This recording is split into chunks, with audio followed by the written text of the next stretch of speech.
The winter of 1837 was remembered as one of the harshest to ever strike the American frontier.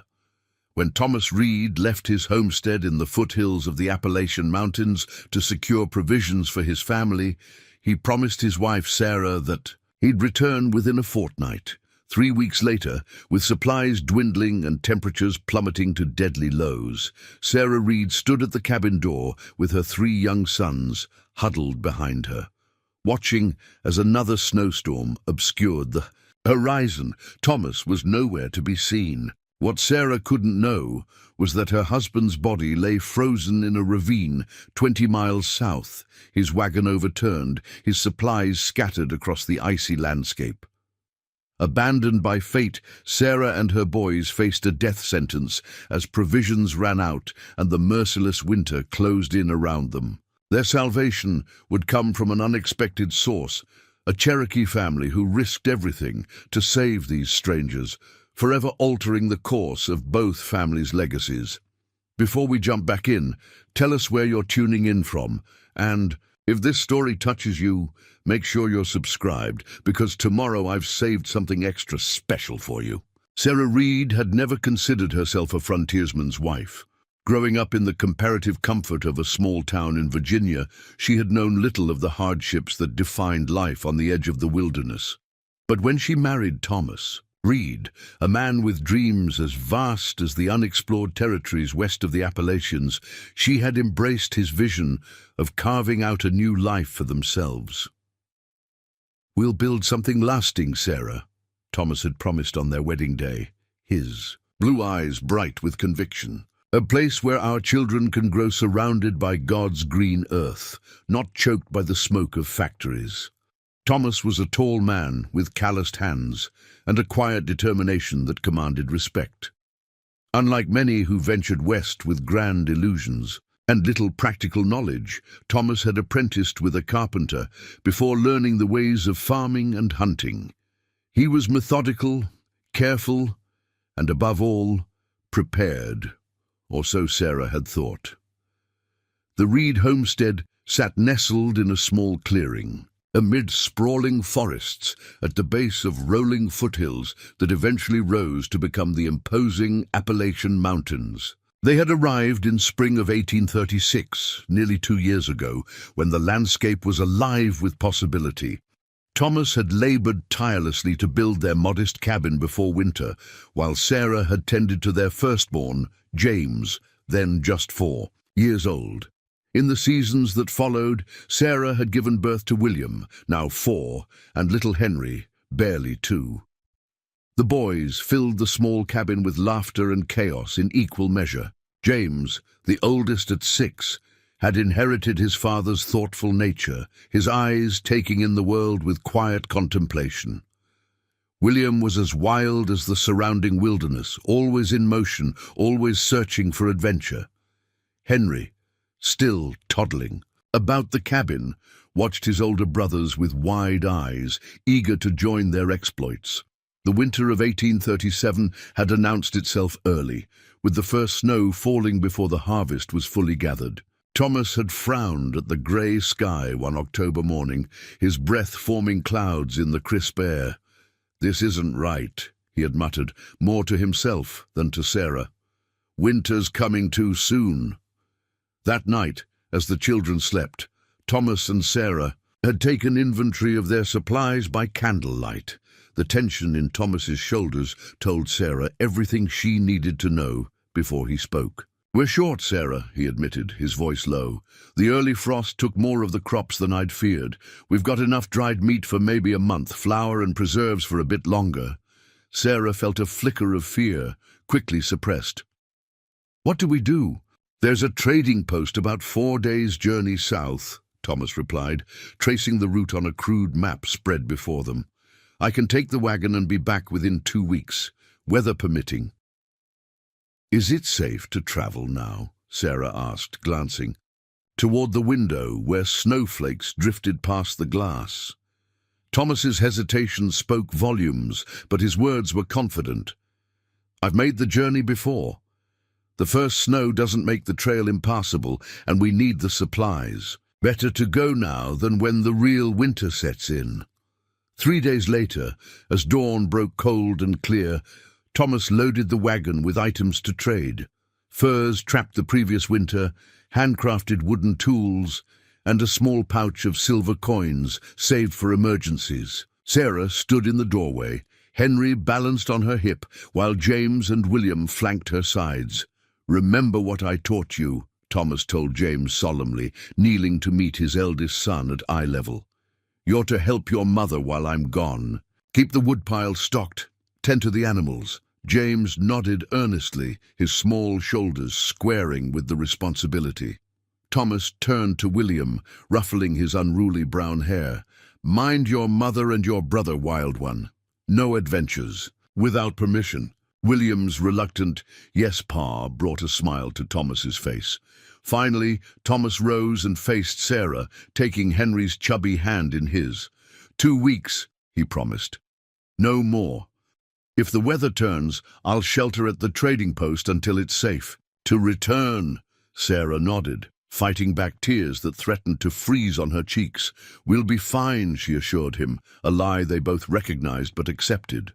Thomas kissed her then, his lips warm against hers despite the bitter cold. His final embrace was quick. Thomas had never been a man comfortable with lingering farewells. And then he was climbing onto the wagon seat, taking up the reins. 2 weeks, he repeated, and then the wagon lurched forward, the horses' hooves breaking through the thin crust of snow. Sarah watched until the wagon disappeared around a bend in the trail, the boys silent beside her. Only when Thomas was truly gone did she usher them back into the warmth of the cabin, forcing a brightness into her voice she didn't feel. "Well then," she announced, "who's hungry for breakfast?" The first week passed in the steady rhythm of frontier life. Sarah maintained their routine with iron discipline, chores in the morning, simple lessons for the boys in reading and figures midday, stories by the fire in the evening. The snow continued to fall intermittently, but never with the fury that would come later. By the 10th day, Sarah began to watch the trail with increasing frequency. By the 14th day, when Thomas had promised to return, she spent hours at the window, straining to hear the creak of wagon wheels or the whinny of horses. On the 17th day, a blizzard descended upon the mountains with savage intensity. Wind howled around the cabin like a living thing, finding every crack and crevice in the chinking between logs. Snow piled against the walls until the windows showed nothing but white. "Is Pa lost in that?" William asked, his usual bravado absent, as they huddled close to the fire. "No," Sarah replied firmly. "Your father is smart. He would have stayed at the trading post when he saw the weather turning." She didn't voice her fear that Thomas might have been caught between destinations with no shelter but the wagon itself. Such thoughts were luxuries she couldn't afford, not with 3 young boys looking to her for strength. As the 3rd week without Thomas stretched into the 4th, Sarah implemented strict rationing. Meals grew smaller, the cabin colder as she conserved firewood.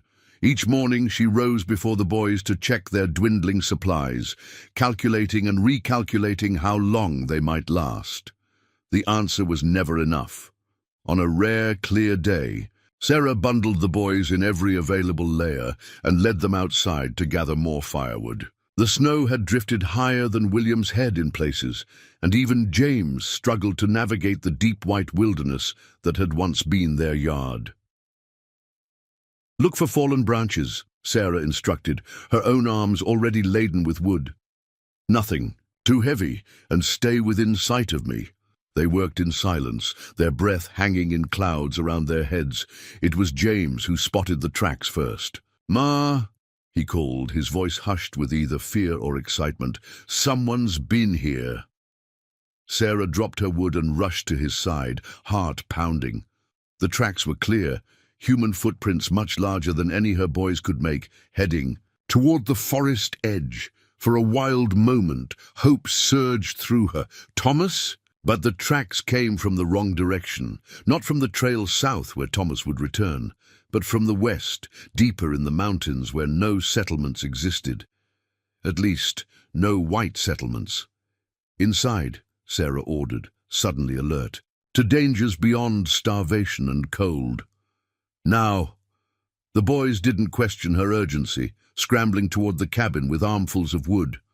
Sarah cast one last look at the mysterious tracks before following, her mind racing. The mountains harbored Cherokee villages, she knew, though Thomas had assured her when they settled that relations were peaceful. But with tensions rising throughout the frontier and rumors of forced relocations, Sarah couldn't be certain of anything. That night, she retrieved Thomas's rifle from its hiding place above the door and loaded it with trembling hands after the boys were asleep. She had fired it only a handful of times during Thomas's patient lessons and doubted her ability to hit anything beyond point-blank range. Still, the solid weight of it provided some comfort as she positioned herself in the rocking chair facing the door. Sleep claimed her despite her vigilance, the exhaustion of worry and hunger too powerful to resist. She woke with a start hours later, disoriented in the pre-dawn darkness. Something had roused her, a sound outside the cabin. Sarah strained her ears, the rifle clutched to her chest. There it was again, the unmistakable crunch of footsteps. In snow, circling the cabin, not animal but human. Deliberate. Her first instinct was to wake the boys, to huddle them in the corner furthest from the door and windows. But wisdom prevailed. Better to let them sleep, unaware and unafraid, while she faced whatever threat approached. Rising silently from the chair, Sarah positioned herself beside the window, carefully pulling back the edge of the rough cloth that served as a curtain. The eastern sky was just beginning to lighten, casting a ghostly blue glow across the snow. At first, she saw nothing. Then a figure emerged from the shadows of the trees. Preparing and narrating this story took us a lot of time, so if you are enjoying it, subscribe to our channel. It means a lot to us. Now back to the story. A man, tall and broad-shouldered, dressed in a mixture of traditional Cherokee clothing and items of European origin. His long black hair was partially covered by a fur cap, his face stern but not threatening as he surveyed the cabin. Behind him, a woman appeared, her movements graceful despite the heavy pack she carried. Sarah watched, frozen in indecision. They made no aggressive moves, simply studying the cabin with careful consideration. The woman said something to the man, gesturing toward the thin wisp of smoke rising from the chimney. He nodded, then reached into his pack and withdrew something Sarah couldn't identify in the dim light. When he began to approach the cabin directly, Sarah's nerve broke. She abandoned her observation post and moved to the door, rifle raised. Her hands shook so badly she feared the weapon might discharge accidentally. "Stop right there," she called through the door, hoping her voice sounded stronger than she felt. "I have a rifle." The footsteps paused. A moment of silence followed. Then a deep voice responded in accented but clear English. "We bring food. You are hungry." Sarah's breath caught. Not a threat, but an offer of help. Suspicion warred with desperate need inside her. "How do you know that?" she demanded. "We watch," came the simple reply. 3 days, no hunting. Small, smoke. Children think. They had been observing the cabin, Sarah realized with a chill, watching as she and the boys grew weaker, as their situation became more dire. "My husband will return soon," she lied, needing them to believe she wasn't alone and vulnerable. A pause then. "No. Found wagon. Man dead. Creek Valley." The words struck Sarah like physical blows. She stumbled back from the door, the rifle suddenly too heavy to hold. It clattered to the wooden floor as her legs gave way beneath her. Thomas, dead. The certainty crashed through her denials and hopes, ringing with terrible truth. Why else would he not have returned? Deep down, she had known, had felt it in the hollow place beneath her ribs that grew colder each day. A small voice broke through her shock. "Ma?" James stood in the doorway to the sleeping area, hair tousled from sleep, eyes wide with confusion and fear. Behind him, William appeared, Henry's hand clutched in his. Before Sarah could respond, a soft knock came at the door. Not demanding, not threatening, patient. Sarah looked at her sons, hungry, frightened, fatherless children on the edge of survival. Pride and suspicion had no place in this moment. Only one thing mattered, keeping them alive. With shaking hands, she retrieved the rifle and set it aside, out of reach but visible. Then, drawing a deep breath, she opened the door. Daylight had strengthened, illuminating the faces of the Cherokee couple clearly for the first time. The man stood straight-backed and dignified, perhaps 40 years of age, with lines of experience etched around his eyes. The woman beside him was younger, her expression guarded but not unkind. In her hands she held a bundle wrapped in deerskin. "I am Talassi," the man said, touching his chest. "This is Waleha, my wife." He gestured to the woman, who inclined her head slightly. Waleha stepped forward, offering the bundle to Sarah. When Sarah accepted it with numb hands, the weight and smell told her what it contained even before she unwrapped it. Bread, dried, meat, something that smelled of berries. "Why?" Sarah asked, the single word encompassing all her confusion and suspicion. Talassi's expression remained impassive, but his eyes moved past her to the 3 boys now clustered behind their mothers. "Skirts. Children should not starve," he said simply. "Not yours, not any." Waleha spoke then, her voice softer than her husband's, but no less firm. She addressed her words to Sarah directly, woman to woman. "Our village is 3 hours' walk. Food there. Warm lodges. You come." The offer hung in the air between them, stunning in its directness and generosity. Sarah felt dizzy with conflicting emotions, grief for Thomas, fear of the unknown, desperate hope for her children's survival. "Why would you help us?" she managed, needing to understand before she could decide. Talassi and Waleha exchanged a glance laden with meaning Sarah couldn't decipher. Then Talassi spoke words that would echo in her memory for years to come. "The Creator gives each path many crossings. At each crossing we choose, help or harm, take or give, live in fear or live in peace."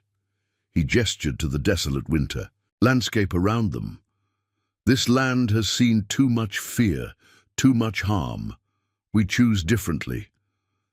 Sarah looked back at her sons, their faces thin and pale from weeks of insufficient food, then at the cabin that had been their home and might soon become their tomb. She thought of Thomas, lying unclaimed in some distant ravine, of promises broken not by choice, but by the harsh reality of frontier life.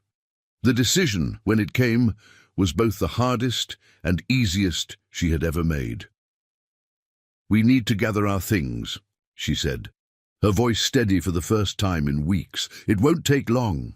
As the sun climbed higher in the winter sky, Sarah Reed and her 3 sons left the only home they had known in the territory, following 2 Cherokee strangers into the unknown. The boys walked with the resilience of youth, energized by the food they had already consumed and the adventure before them. Sarah carried Henry when his short legs tired, her arms strengthened by determination rather than physical reserves. Talassi led the way, breaking trail through the deep snow, while Waleha walked alongside Sarah, occasionally offering a steadying hand when the terrain grew difficult. They spoke little during the journey, conserving energy in the biting cold, but the silence was companionable rather than strained. 3 hours stretched to 4 as they navigated the wilderness, the children's pace slower than anticipated. When Henry began to cry from exhaustion, Talassi wordlessly lifted the boy onto his broad shoulders, continuing forward as if the child weighed nothing. Sarah watched, a complicated emotion twisting in her chest. Gratitude mingled with the sharp pain of seeing another man care for her son in a way Thomas never would again. As the winter sun began its early descent, they created a ridge, and the Cherokee village appeared below them, nestled in a protected valley. Smoke rose from numerous structures, some traditional winter lodges, others cabins not unlike Sarah's own, evidence of the blending of cultures that characterized many Cherokee communities of the period. Tallahassee paused, allowing them all to catch their breath and prepare for what came next. "My people know you come," he said to Sarah. "They have prepared." "Will they accept us?" Sarah asked, suddenly uncertain. The charity of 2 individuals was one thing. The reception of an entire community might be another matter entirely. Waleha's hand came to rest lightly on Sarah's arm.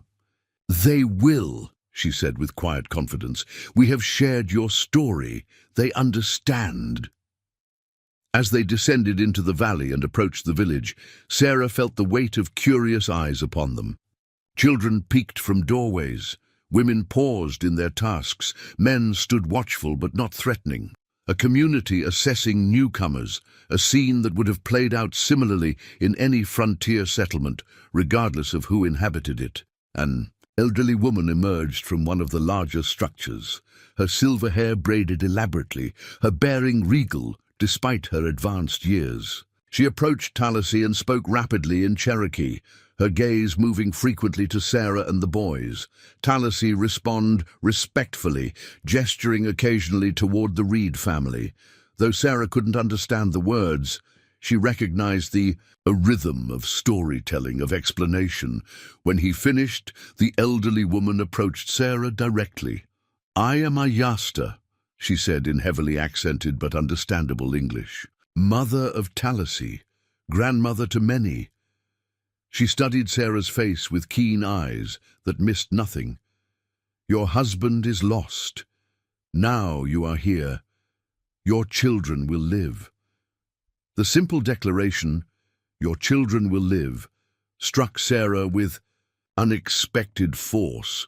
It was the distillation of everything that mattered, the core truth that had driven her decision to trust these strangers. "Thank you," Sarah whispered, the words utterly inadequate, yet all she had to offer. Ayasta nodded once, accepting the thanks as her due, then turned her attention to the boys. James stood straight under her scrutiny, unconsciously mimicking his father's posture when meeting new people. William half hid behind his brother, uncharacteristically shy. Henry, still perched on Tallahassee's shoulders, observed everything with wide-eyed wonder. "Good boys," Ayasta pronounced after her inspection. "Strong bones, they learn quick, yes?" "Yes," Sarah confirmed, a hint of maternal pride breaking through her exhaustion. "They do." "Good. They need to learn many things now, different things." Ayasta gestured toward a nearby cabin, smaller than the others but well-maintained. "You, stay there. Food inside. Rest now. Tomorrow we will talk more." As they were led toward the cabin, Sarah felt the first tendrils of hope taking root alongside her grief. Thomas was gone, a loss that would never fully heal. The future was uncertain, filled with challenges she could scarcely imagine. But in this moment, in this place, her children would survive the winter, and for now, that was enough. The cabin assigned to the Reed family was modest but sturdy, built in a style that blended Cherokee and European construction techniques. A fire already burned in the stone hearth, casting warm light across the single room. Furs lined the wooden platform beds, and pottery containers held stews, cornbread, and dried berries. The boys fell upon the food with ravenous enthusiasm, while Sarah sank onto a low stool, the magnitude of the day's events finally overwhelming her. Waleha remained with them as twilight deepened into night, her quiet presence a comfort as Sarah worked through her grief and uncertainty. She said little, allowing Sarah the dignity of her emotions, but her capable hands kept the fire fed and helped settle the exhausted children into bed. "You are safe now," Waleha said simply as she prepared to leave. "Rest. Heal." Sarah nodded, unable to find words adequate to express her gratitude. As the door closed behind Waleha, Sarah sat beside her sleeping children, watching their peaceful faces in the firelight. For the first time since Thomas failed to return, she allowed herself to weep for her husband, for the life they had built, for the uncertain future that lay ahead. Dawn arrived with a gentle knock at the door. Sarah, who had slept fitfully on the edge of James's bed, rose quickly to answer, not wanting the noise to wake her still slumbering sons. Ayasta stood outside, a basket in her weathered hands. "You eat," the elder woman said, pushing the basket into Sarah's hands. "Then come." Much to speak of. Before Sarah could respond, Ayasta turned and walked away, clearly expecting compliance. Sarah examined the basket's contents: more cornbread, boiled eggs, strips of venison, and a container of tea still steaming in the cold morning air. The sight and smell reminded her how little she had eaten the previous day, despite the provisions provided.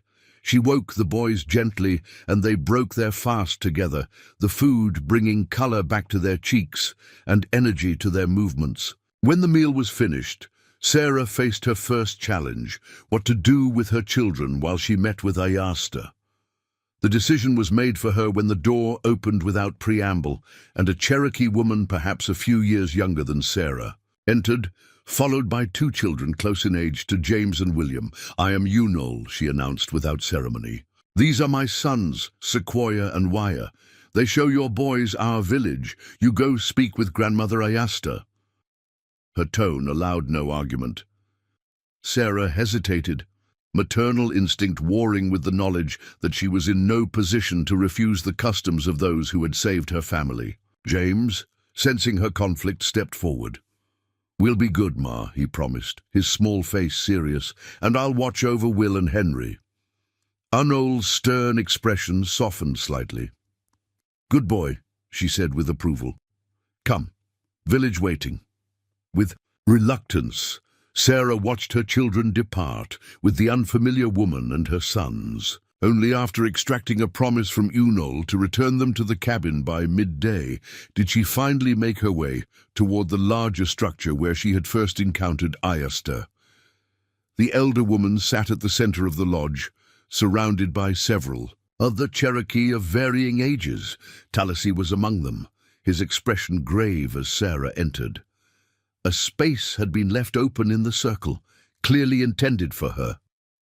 "Sit," Ayasta instructed, gesturing to the empty spot.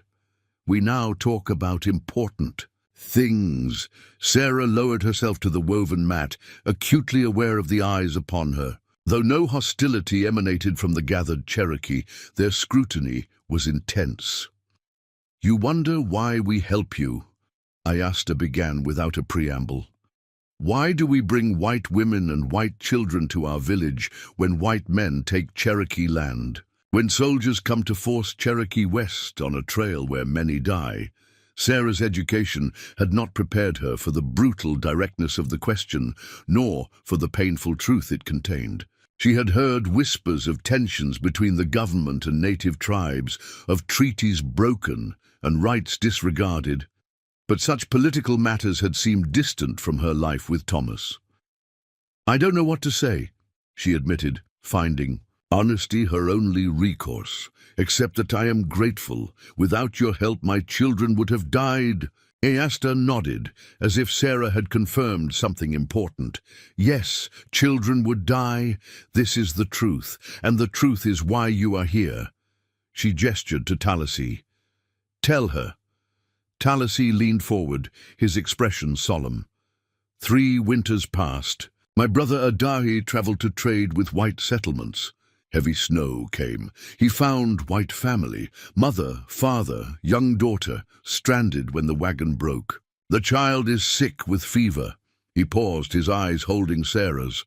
Adahi helped them, brought medicines, fixed wagon, led them to a safe place. Sarah listened, puzzled by the relevance of the story, until Tallahassee continued. "Last summer, soldiers came to a neighboring village, said all Cherokee must leave lands, go west. Adahi's wife's family lived there. When soldiers started burning lodges, Adahy tried to stop them. White officer remembered him, said, "This Cherokee helped my sister's family when no white man would. He stays if he wishes." Talasi's voice carried no triumph, only a quiet certainty. One kindness created another. "You helped me to create a debt?" Sarah asked, trying to understand. An older man across the circle shook his head, speaking in Cherokee. Talasi translated, "Raccoon says not debt, connection, web that holds people together when winds of hatred blow strong. We know not all white people wish us gone," Ayasta added. "Some speak against removal, write in papers, even stand with Cherokee in courts. But not enough. Each season more soldiers come. More Cherokee forced west. Some hide in mountains, some fights, some go quietly to save their children from bullets." The stark reality of their situation struck Sarah with newfound clarity.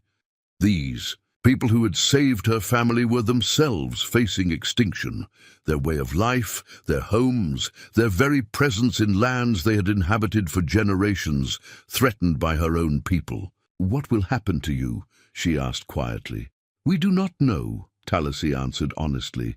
"We hide well in these mountains, have friends among white settlers who warn us when soldiers come, but the path grows harder each season." Ayasta's gaze was penetrating as she asked, "What would you have done if the Cherokee family came to your cabin in snow, hungry, children cold?" The question pierced Sarah like a blade. She wanted to claim she would have shown the same generosity that had been extended to her family, but the truth was less certain. Fear might have prevailed. Suspicion, the prejudices she had absorbed throughout her life without questioning. "I don't know," she admitted, the words painful to voice. "I would have been afraid." "Yes," Ayasta nodded. "Fear is like poison in blood. Makes people see enemies where there are only other mothers, other fathers, other children trying to live." The elderly woman leaned forward. "But you are here now. You will learn. Your boys will learn. And perhaps one day you will tell this story to other white people, and they will learn too." The purpose behind their charity suddenly became clear. To Sarah, this wasn't simply an act of compassion, though that motivation was genuine. It was also an investment in understanding, a bridge built between two worlds, increasingly divided by fear and violence. "What do you want from me?" Sarah asked directly. "First, to live," Talasi replied. "To keep your children alive through winter. This is most important." His expression softened slightly. "Then, to learn our ways while we learn yours. To become part of a circle, not outside it."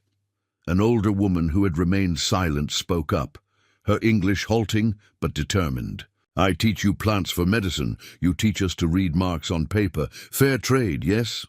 Before Sarah could respond, a commotion outside interrupted the council.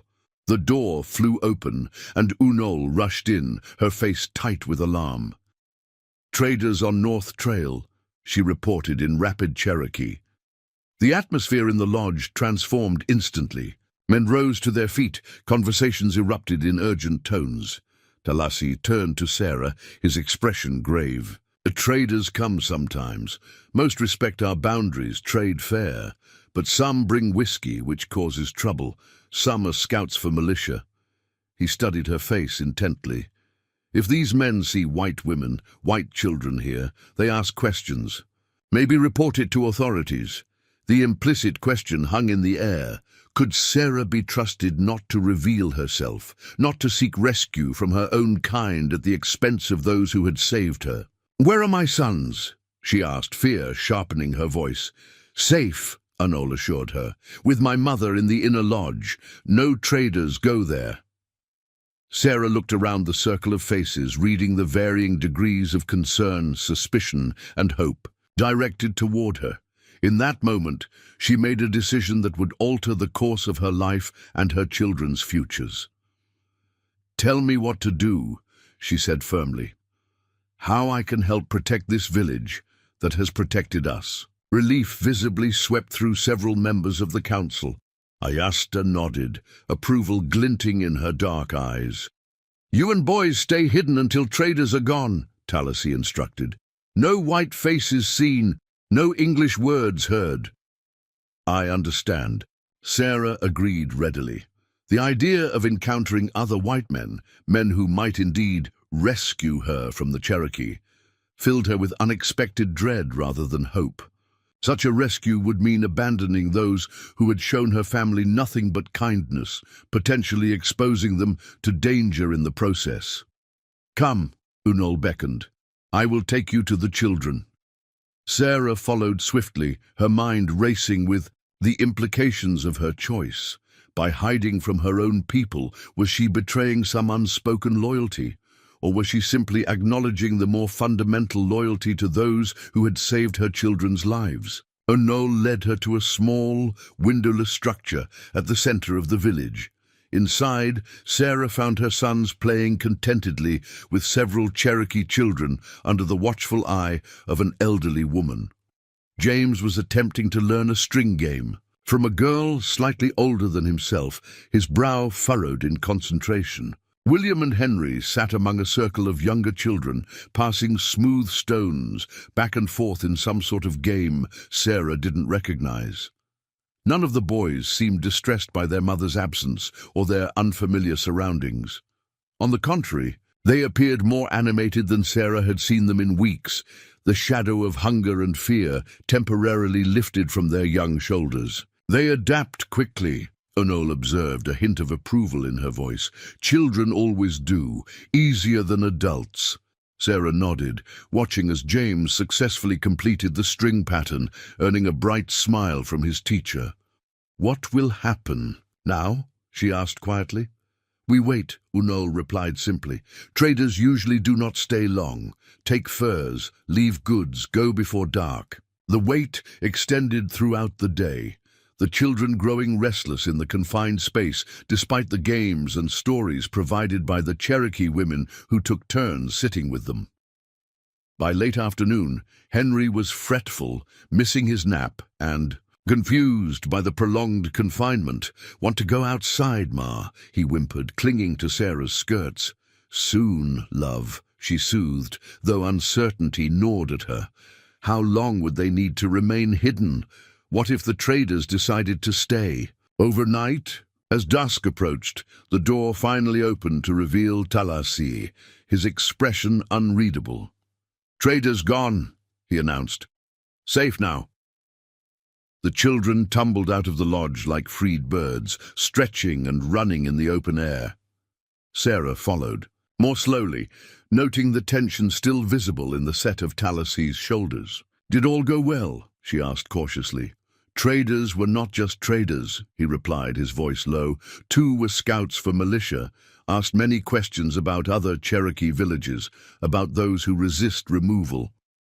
Sarah felt a chill that had nothing to do with the winter air. Did they suspect anything? "No, we traded as always. Give no reason for suspicion." He hesitated, "but they said soldiers coming this way next month, looking for hidden Cherokee villages in the mountains." The news settled over Sarah like a physical weight. These people, who had saved her family, now faced a threat she could neither prevent nor protect them from. "What will you do?" Talasy's gaze swept across the village, taking in the lodges, the people going about their evening tasks, the children playing in the last light of day. "Council will decide. Some say fight, some say hide deeper in mountains, some say accept fate, go west on Trail of Tears." The name sent a shiver through Sarah, Trail of Tears, so vivid in its simple tragedy. "And you? What do you say?" she asked, suddenly needing to know this man's thoughts, this man who had walked into her life and irrevocably changed its course. "I say we survive," Talasy answered after a long pause, "as Cherokee have always survived. By bending like river reed, in a storm not breaking like tall pine." He looked directly at Sarah then. "And now that survival includes you and your sons." The statement carried both responsibility and acceptance. Sarah was no longer simply a recipient of charity, a temporary guest until the winter passed. She and her children had become part of the village's future, for better or worse. That evening, as Sarah tucked her exhausted sons into their beds, James asked the question she had been dreading since their arrival. "Ma, are we going home soon?" Sarah smoothed his dark hair back from his forehead, choosing her words carefully. "Our cabin isn't safe for us anymore, James, not without your father to hunt and chop wood. So we're staying here, with the Cherokee." His young face was serious, processing this significant shift in his understanding of their situation. "For now," Sarah replied, unwilling to make promises about a future so uncertain. "They've been very kind to us, haven't they?" James nodded thoughtfully. "Sequoia is teaching me to make snares for rabbits, and Mr. Tallassee said I'm old enough to learn bow hunting in spring." The casual acceptance in her son's voice struck Sarah deeply. To James, their benefactors were not frightening others or simplified caricatures from frontier tales. They were simply people with names and skills and kindnesses to offer. "Would you like to stay?" she asked, curious about his perspective. James considered the question with a seriousness beyond his years. "I miss Pa," he said finally, "and I miss our cabin, but I don't miss being hungry and scared." He looked up at his mother, his eyes reflecting wisdom acquired too young. "And you're not crying every night anymore." Sarah drew in a sharp breath, unaware that her nightly tears had been noticed by her eldest. She gathered him close, this child forced to shoulder adult understanding far too soon. "We're going to be all right, James," she whispered into his hair. "Different than we planned, but all right all the same." As her son drifted into sleep, Sarah remained by his side, contemplating the path that lay before them. The Cherokee village offered safety, community, and survival through the winter, but the approaching militia threatened all of that. Whatever came next, she knew with sudden clarity that her family's fate was now inextricably bound with the fate of these people who had extended their circle to include 4 strangers. Outside, snow began to fall again, soft and silent, erasing the traders' tracks from the village. Sarah listened to its whisper against the cabin walls, no longer hearing a threat, but rather nature's own veil of protection, hiding them all from the world beyond the mountains, at least for now. The days following the traders' visit brought a flurry of activity to the village. Council meetings extended late into the night, voices sometimes rising in heated debate that carried across the silent winter landscape. Though Sarah was not privy to these discussions, she could sense the tension that permeated the community, manifesting in hurried conversations that ceased when she approached, and in the increased hunting parties that departed at dawn and returned. Laden with game to be smoked and preserved, they were preparing for something, whether flight, a fight, or some alternative she couldn't yet grasp. A week after the trader's departure, Tallassee sought Sarah out as she helped Waleha and other women process deer hides, a skill she was slowly acquiring despite her city-bred hands. "Council has decided," he announced without preamble. "Most villages will move deeper into mountains when the moon is full, 5 days from now." Sarah's hands stilled on the hide stretched before her. "Move? All of you?" "Not all," Tallassee acknowledged. "Some elders say they are too old for a journey. We'll stay, face whatever comes. Some warriors will stay to protect them, to watch soldiers, to send warnings if needed." His eyes met hers directly. "You and your sons must decide. Come with the village to a new place, or return to white settlements." The choice struck Sarah with unexpected force. She had been so focused on immediate survival that the future beyond winter had remained a hazy concept. Now it crystallized before her with stark clarity. Continue deeper into the Cherokee world, or attempt to rebuild a life among her own people. "What would returning mean?" she asked, needing to understand all options. "Our cabin is too remote to manage alone." Trading post to the south has a settlement growing nearby, Talasy informed her. Mostly white families, some good people there who would help widows with children. He hesitated. We would take you there safely if you choose this path. The offer was generous, logical even, yet the thought of leaving the community that had saved them filled Sarah with inexplicable dread. She thought of James learning to set snares, of William playing stick games with Cherokee boys his age, of Henry babbling his first Cherokee words alongside English, and of herself finally sleeping through the night without fear. I need time, she replied finally, to think, to talk with my sons. Talasy nodded, respecting her need for deliberation. 5 days, he reminded her, then we must know.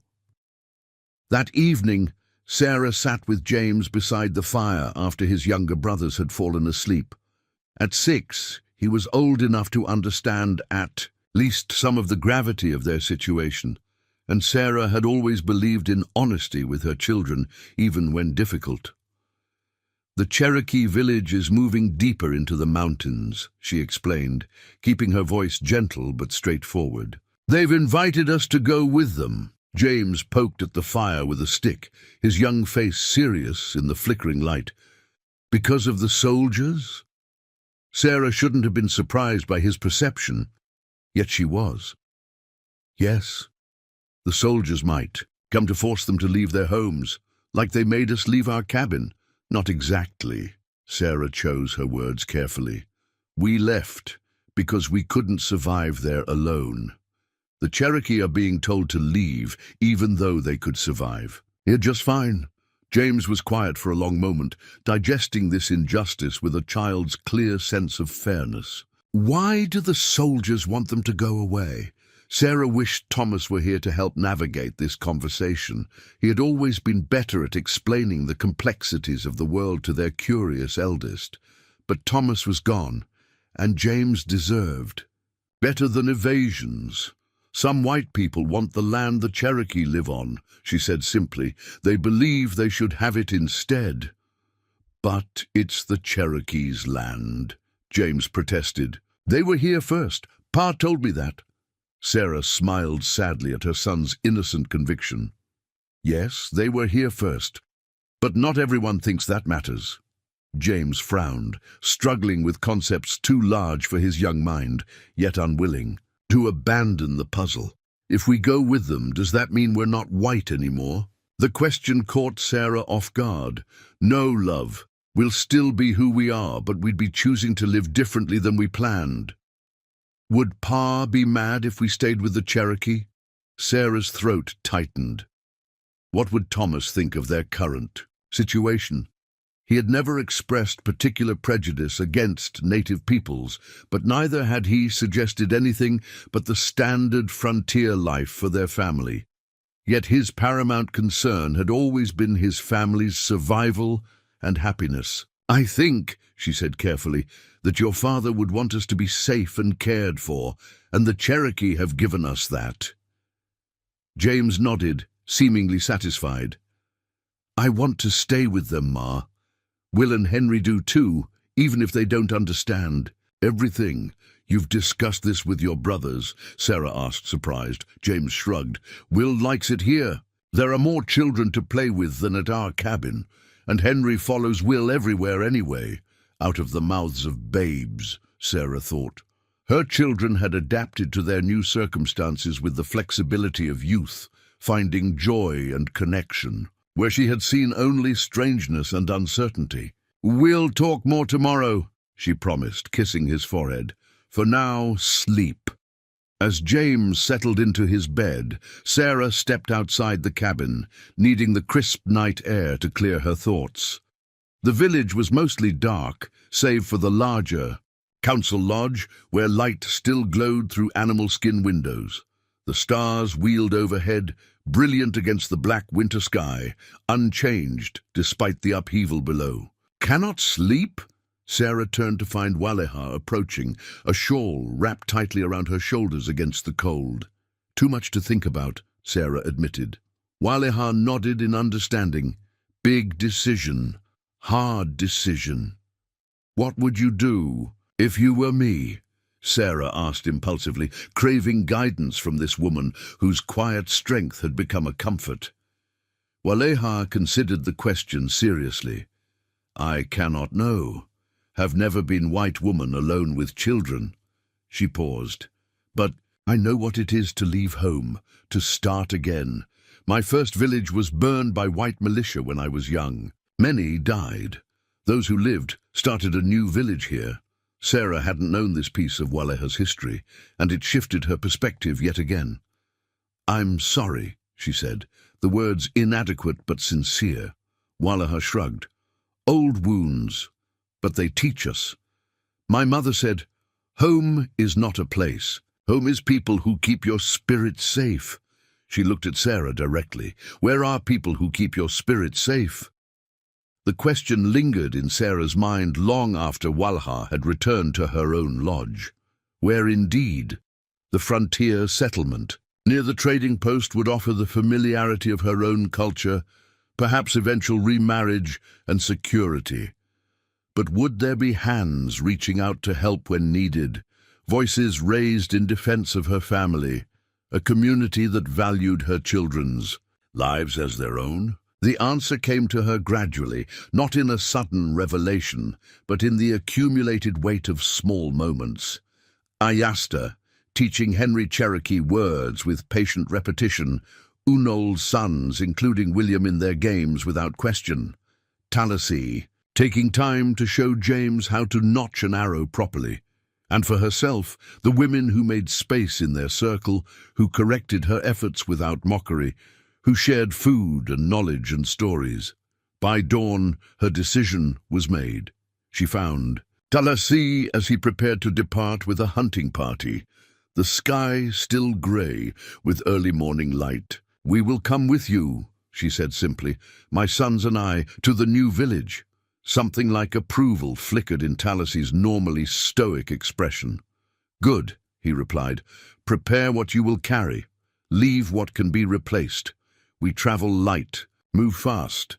The following days passed in a blur of activity, the entire village mobilized with practiced efficiency, sorting possessions into what must be taken and what could be left behind or cached for potential retrieval later. Sarah marveled at the Cherokee's systematic approach. Nothing was overlooked, from food stores to medicinal herbs, from hunting tools to the education of the young. Ayasta oversaw it all. Her advanced age, no barrier to her authority. When Sarah brought her small bundle of possessions for inspection, the elder woman sorted through them with brisk practicality. Good, she nodded at Sarah's practical choices. Clothes for the children, Thomas's hunting knife, a small family Bible, a packet of seeds Sarah had brought west for their garden. You learn to think Cherokee way already. Take what gives life, leave what is only weight.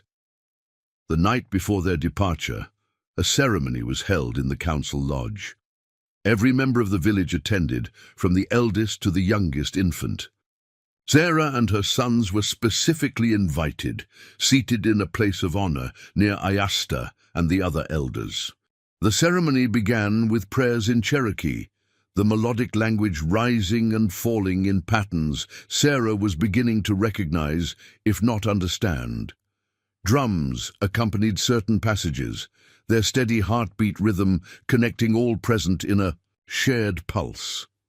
When the prayers concluded, Ayasta rose and addressed the gathering, first in Cherokee, then switching to English for Sarah's benefit. Tomorrow we leave this place that has been our home. We take with us not things, but what matters. Our stories, our ways, our connections to each other. Her gaze swept the assembled faces. Some stay behind, brave ones who watch for us, who keep sacred places, who may follow later if the Creator wills it. She beckoned to another elder, a man Sarah knew as Raccoon, who limped forward on legs damaged by some long-ago injury. Raccoon stays, too difficult for him to travel far. Or vast, 5 warriors stay with him, 3 women who choose to care for those who remain. Sarah felt a pang of sorrow for this inevitable separation of the community. Raccoon had been kind to her sons, crafting tiny wooden animals for them and telling stories that James attempted to translate for his brothers. We also take a new family. With us, Ayasta continued, gesturing towards Sarah and her sons. White in skin, but becoming Cherokee in heart. Their path joins ours now. A murmur of approval rippled through the gathering. Sarah felt James sit straighter beside her, pride evident in his posture. Even William, usually fidgeting by this point in any formal occasion, remained still, sensing the importance of the moment. To mark this joining, Ayasta announced, "We give new names, names that speak to spirit, not just ears." Sarah hadn't anticipated this development and felt a momentary uncertainty. Names were powerful things, markers of identity and connection. Would taking Cherokee names somehow diminish who they were, who Thomas had known them to be, as if sensing? Her concern, Tallassee spoke quietly from nearby. Not to replace, but to add. 2 names for 2 worlds you now walk between. Ayasta beckoned James forward first. The boy approached without hesitation, standing tall before the elder woman. "This one watches, thinks, then acts," Ayasta observed, like a hawk circling before it strikes, balanced between child and man already. She placed her hands on James's shoulders. "In Cherokee way, you are Tsiu." "Hawk." James repeated the name. Carefully, the unfamiliar sounds awkward on his tongue, but his expression solemn with the responsibility of this new identity. William came next, practically bouncing with excitement now that he understood what was happening. "This one," Ayasta chuckled, "is like a young fox. Clever, quick, always moving." She tousled William's perpetually messy hair. "You are Wire, wolf cub with much to learn but strong spirit." William grinned, immediately loving his new name and repeating it with gusto. "Wire, I'm Wire, little Henry." Required coaxing to approach Ayasta alone, but once before her, he stood with thumb in mouth, wide eyes, taking in the elder's weathered face without fear. "Smallest one has a gentle heart," Ayasta observed. "Trusts easily, loves deeply, like fawns. In spring meadows," she touched his cheek gently. "You are Awi, dear, small now, but will grow strong." Henry seemed more interested in returning to his mother than in his new name, but he managed a shy smile for Ayasta before scampering back to Sarah's side. Finally, it was Sarah's turn. She approached Ayasta with a mixture of emotions: gratitude, uncertainty, a strange sense of crossing a threshold from which there would be no easy return. Ayasta studied her face for a long moment before speaking. "You have traveled far, not just in steps, but in heart. Left behind old understandings to embrace new ones. Brave like a river that changes course when a mountain falls across it, finding a new path without losing self." The elder woman placed wrinkled hands on either side of Sarah's face. "You are Enola, Black Fox, clever, adaptable, protective of young." "Enola," Sarah repeated, the name feeling strange, yet somehow fitting on her tongue. "Now you are known to us in our way," Ayasta declared, "and we to you." The remainder of the ceremony involved sharing food, portions deliberately small to symbolize the journey ahead, where resources would be carefully managed, and stories. Various members of the tribe rose to recount tales of previous journeys, of ancestors who had faced similar challenges, of the sacred places they would eventually find again. Through it all, Sarah was struck by the resilience embedded in every aspect of Cherokee culture. This was not the first time they had been forced to abandon homes and start anew. Their stories, songs, and ceremonies contained the institutional memory of a people well practiced in survival against tremendous odds. As the gathering concluded, Tallassee approached Sarah. "First light tomorrow," he reminded her. "Be ready." "We will be," she assured him. "Good. My family will travel near yours, help with children when the path is difficult." The offer of assistance touched Sarah deeply. "Thank you for everything." Talassi nodded, acknowledging her gratitude without need for elaboration. As he turned to leave, Sarah impulsively reached out to touch his arm. "The soldiers," she said quietly. "What will happen to those who stay behind if they come?" Talassi's expression remained impassive, but Sarah could read the concern in his eyes. "Raccoons are respected elders, known to some white traders. He will say others already went west, show papers that say this land now belongs to him through treaty." He paused. "It might work, it might not, and if it doesn't, then they will follow us or join ancestors." The stark simplicity of his answer underscored the gravity of what was at stake. Path is well hidden, maps wrong on purpose. Cherokee have lived in these mountains since the world began. We know ways soldiers do not. As Sarah led her sleepy children back to their cabin for one final night, the weight of their decision pressed upon her. They were casting their lot with people being systematically displaced, choosing a path of uncertainty and potential danger. Yet the alternative, returning to white society, where she would forever be the widow Reed, struggling to support 3 children alone, seemed equally perilous in different ways. That night, as her sons slept deeply around her, Sarah removed her wedding ring, the simple gold band Thomas had placed on her finger with such hope for their future together.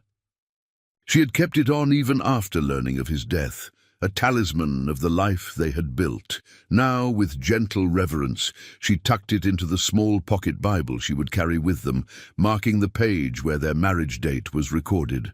Along with the births of their sons, not forgotten, she promised Thomas's memory, just transformed, as we must be to survive. Dawn arrived clear and cold, the eastern sky blooming with streaks of pink and gold as the village came to life. Families emerged from lodges, carrying carefully packed bundles, children wrapped warmly against the winter air. There was little conversation. Everyone knew their role in this well-rehearsed departure. Sarah stood with her sons at the cabin door, their few possessions distributed among them according to size and strength. James carried a small pack containing extra clothing and the precious seeds. William proudly bore a waterskin and pouch of dried meat. Even Henry had a tiny bundle, a deerskin wrap containing the wooden animals Raccoon had carved for him. "Ready?" Sarah asked her children, looking into each face for confirmation. James nodded solemnly, the weight of understanding heavy in his young eyes. William bounced on his toes, treating the journey as yet another adventure. Henry simply slipped his small hand into Sarah's, a gesture of absolute trust that nearly undid her composure. As the village began to move out in an organized procession, Sarah cast one last glance at the cabin that had sheltered them through the worst days of her life. Like their original homestead, it represented a chapter now closing, a temporary haven, in a journey that continued to unfold in unexpected ways.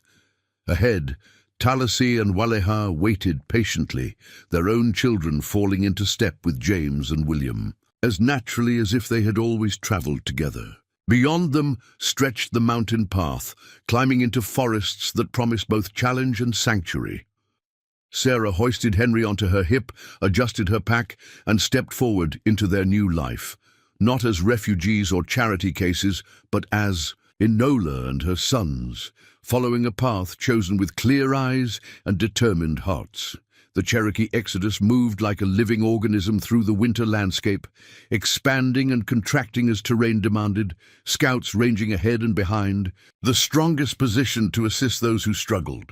Children were passed from one set of arms to another when fatigue set in, burdens redistributed according to need rather than ownership. Sarah marveled at the efficiency of their progress. Despite the presence of elders and young children, they maintained a steady pace that ate up miles with surprising speed. By midday of the first day's journey, the familiar valley had disappeared behind them, replaced by dense forest and increasingly rugged terrain.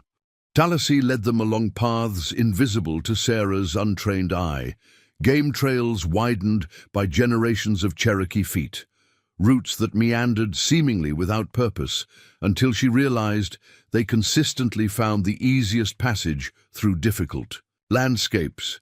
They followed ridgelines where possible, descending into valleys only when necessary, always maintaining awareness of where water could be found.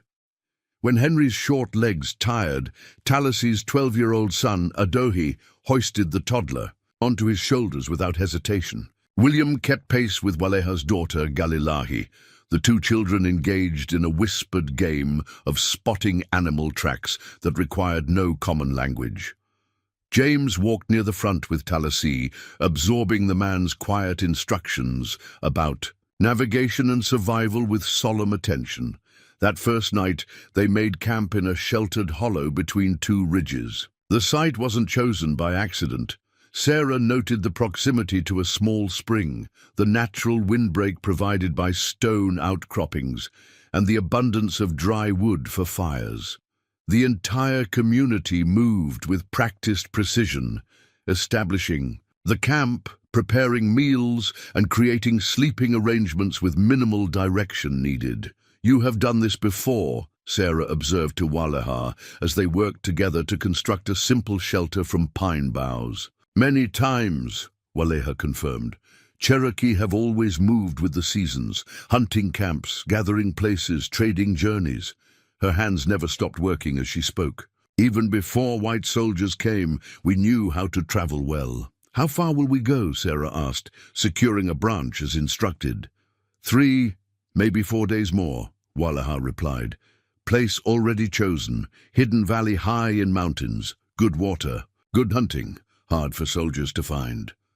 That night, exhausted from the day's travel, Sarah and her sons slept soundly in their makeshift shelter, huddled close for warmth beneath shared blankets. The cold was intense at this higher elevation, but the Cherokee fires burned steady throughout the night, tended by sentries who also kept watch for any sign of pursuit. Dawn arrived with a light snowfall that dusted the camp in crystalline white. Sarah woke to find James already up, helping Adohi break ice from water containers. William still slept curled against her side, while Henry had somehow migrated during the night to a nest of blankets between two elderly Cherokee women who cooed over him in their native language when he finally stirred. This set the pattern for the days that followed, rising with first light, traveling until dusk, establishing camp with practiced efficiency. Sarah integrated herself into the community's rhythms, learning new skills by necessity and observation. She discovered muscles she didn't know she possessed as they climbed ever higher into the mountains, following routes that zigzagged up steep slopes and traversed narrow ledges. On the third day, snow began falling in earnest, fat flakes that quickly accumulated on the already white landscape. The pace slowed as visibility decreases, but never halted entirely. Talasy and the other leaders maintained their steady progress, navigating by landmarks Sarah couldn't discern through the swirling white. "How do they know where we're going?" she asked Waleha as they paused briefly to rest and share water. "Stories," Waleha replied simply. "Every rock, every stream has a name, has a story. Stories tell us where to go, how to return." She gestured to the elders who, despite their age, maintained remarkable stamina. They carry maps in their minds, pass them to children through stories, better than paper maps that burn or fade. By late afternoon, the snowfall intensified, reducing visibility to mere yards. The wind picked up, driving icy particles against exposed skin. Sarah pulled Henry closer into her cloak, shielding him from the worst of the elements. Ahead she could barely make out Talasy's form as he conferred with several other men, their expressions grave. Storm comes, Waleha explained unnecessarily. Bad timing. Talasy approached them, snow crusting his fur cap and shoulders. Must make camp now, he announced. Not where planned, but cannot go further in this. The decision rippled through. The group and the orderly procession shifted into emergency camp-making mode. With practice speed, the strongest men began clearing snow and establishing basic windbreaks, while others gathered what firewood could be found. "Stay here," Waleha instructed Sarah firmly, taking Henry from her arms. "Keep William close. We make shelter quickly." Sarah obeyed, gathering William to her side while searching for James in the swirling white.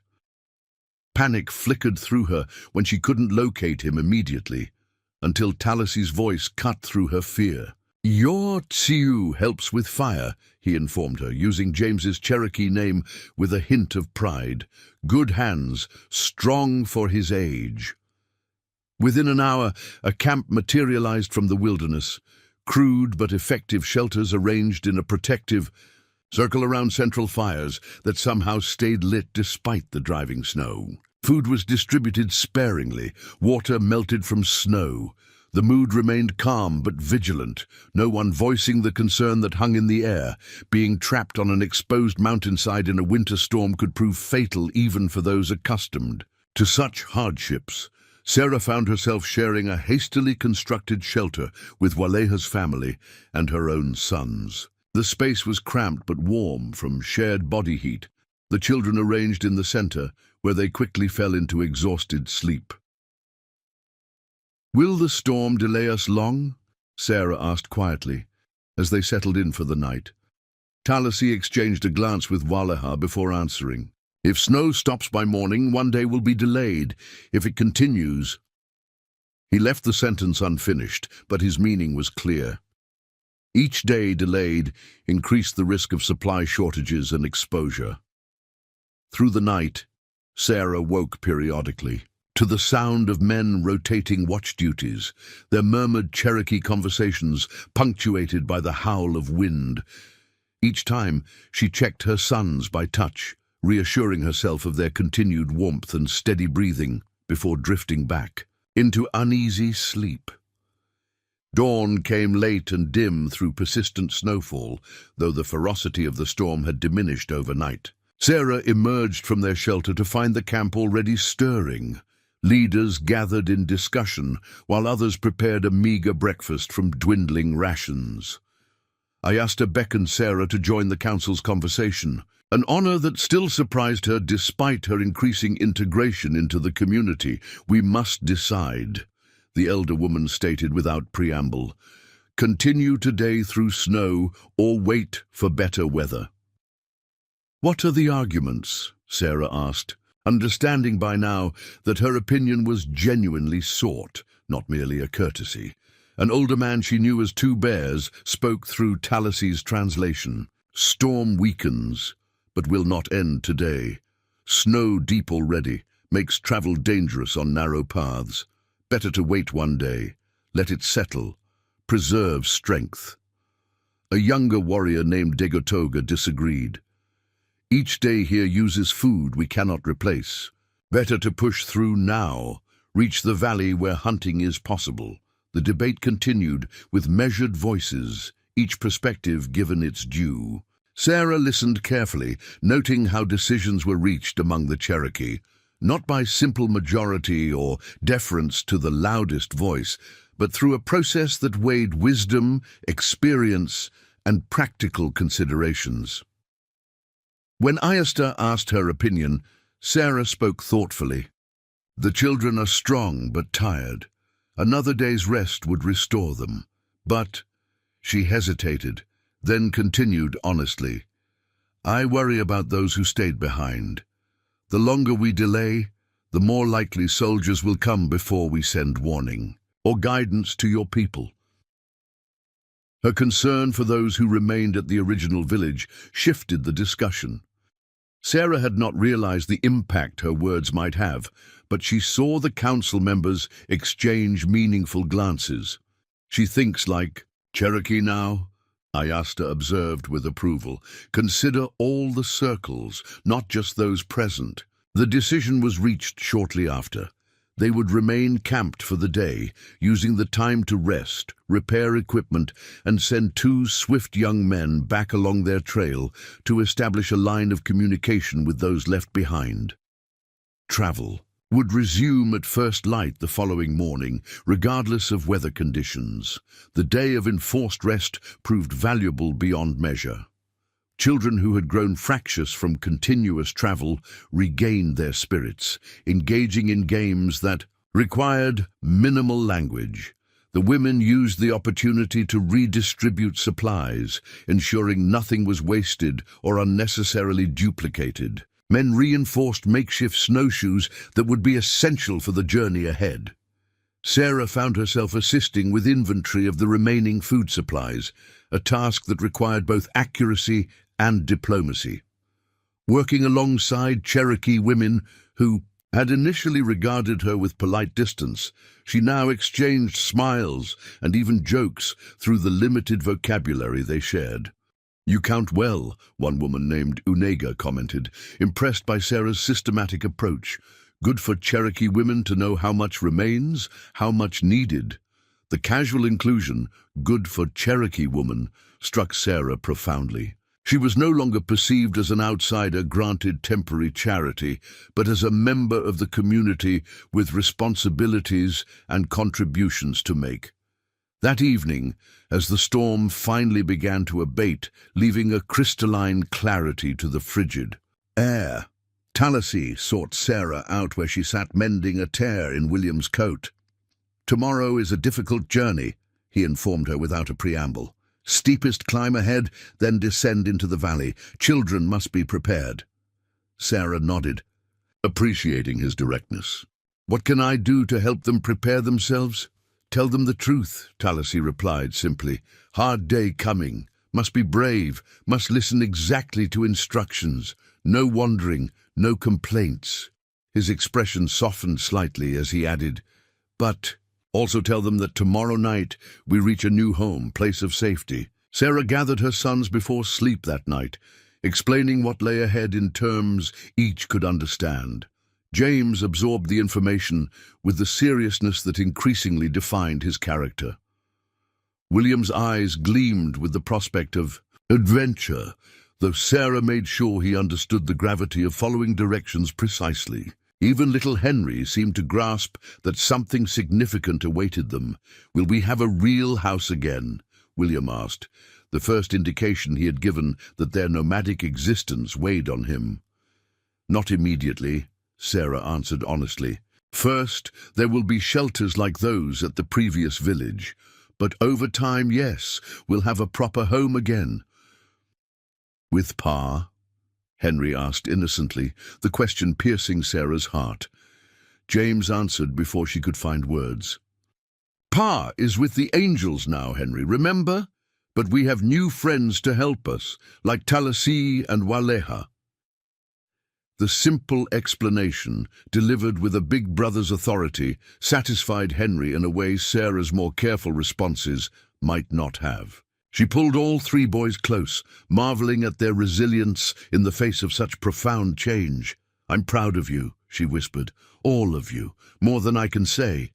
Morning arrived with brutal cold but clear skies. The camp dismantled with practiced efficiency, and by the time the winter sun had fully risen, they were already ascending the steepest section of their route. The path narrowed to single file in places, skirting precipitous drops that made Sarah's heart race when William ventured too close to the edge. Tallassee had arranged the procession strategically, placing experienced adults between children, positioning the strongest at points where assistance might be needed to navigate particularly challenging passages. Sarah carried Henry, strapped, to her back for most of the ascent, his weight a burden she welcomed as reassurance of his safety. James stayed close to Tallassee, while William found himself firmly in Waleha's grip whenever his natural curiosity threatened to lure him from the path. By midday, they had reached what appeared to be the summit of their climb, a narrow ridge offering breathtaking views of the mountain range stretching in all directions. The entire party paused briefly, allowing the slowest members to catch up and everyone to rest before beginning the descent. Ayasta called Sarah to her side as they shared a sparse meal of dried meat and corn cakes. The elder woman gestured to the expansive vista before them. "Cherokee have lived in these mountains since time began," she said, her weathered face turned to the horizon. "White men's papers and maps say they own land now, but mountains remain. They remember who walked them first, who knew their secrets." She looked directly at Sarah. "Now you and your sons know these secrets too. They become part of your story." The profound responsibility inherent in that statement wasn't lost on Sarah.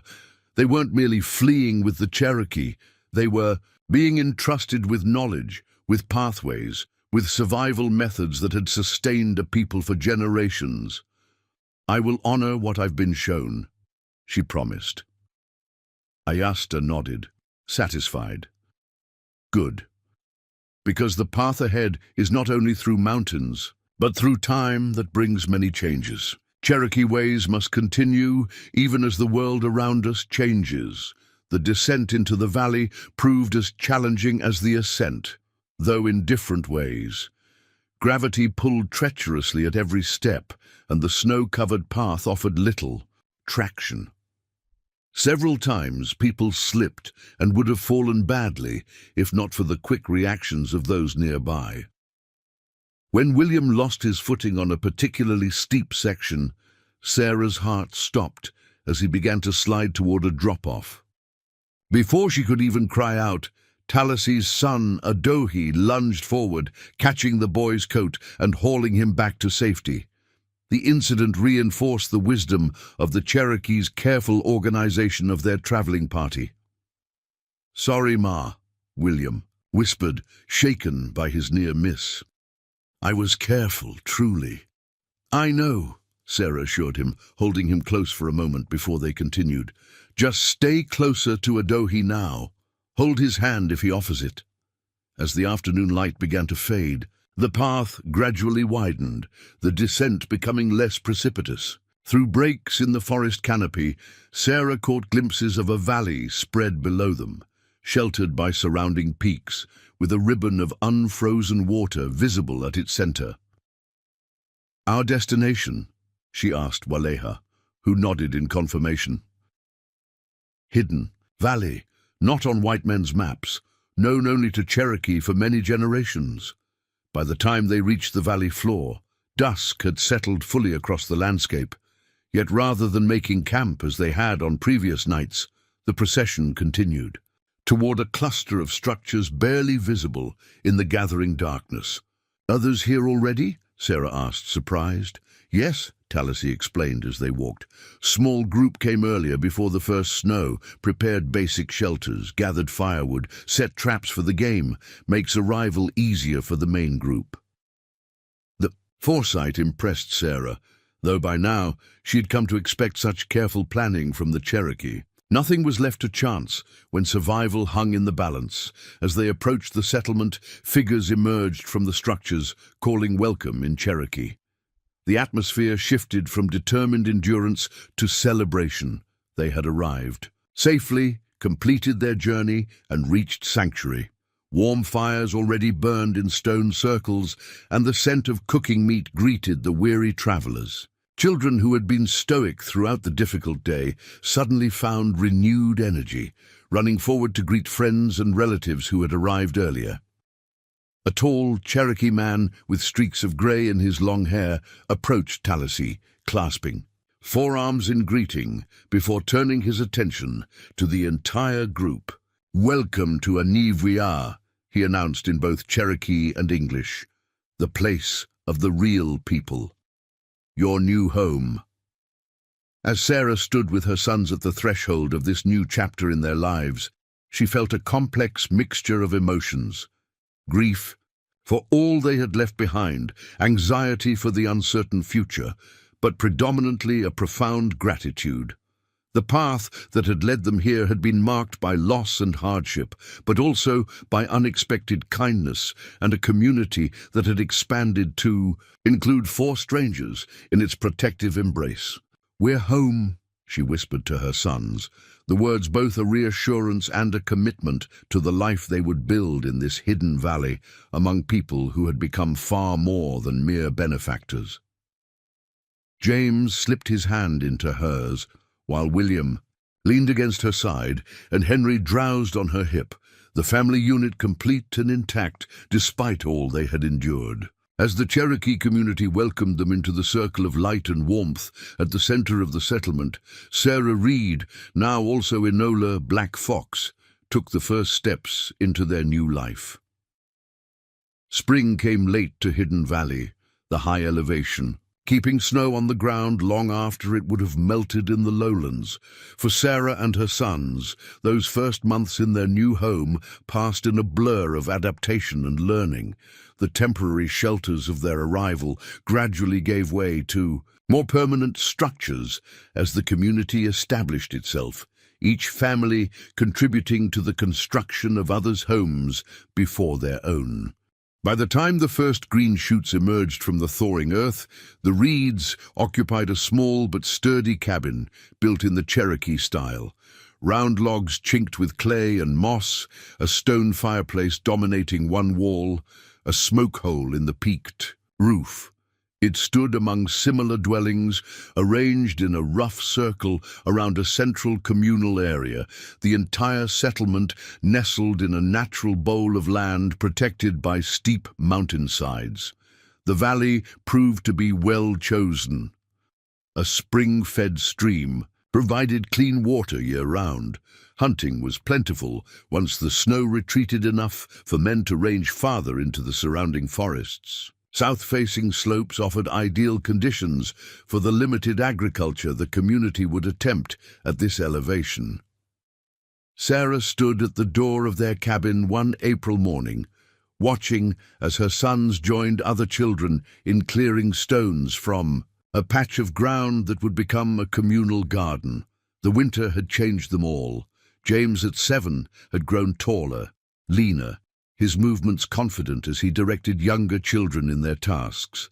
At 5, William had lost some of his restless energy, channeling it instead into focused learning of Cherokee skills that suited his active nature. Even Henry, now 3, had transformed from a clingy toddler into a sturdy little boy who followed the older children everywhere, absorbing 2 languages simultaneously with the remarkable adaptability of the very young.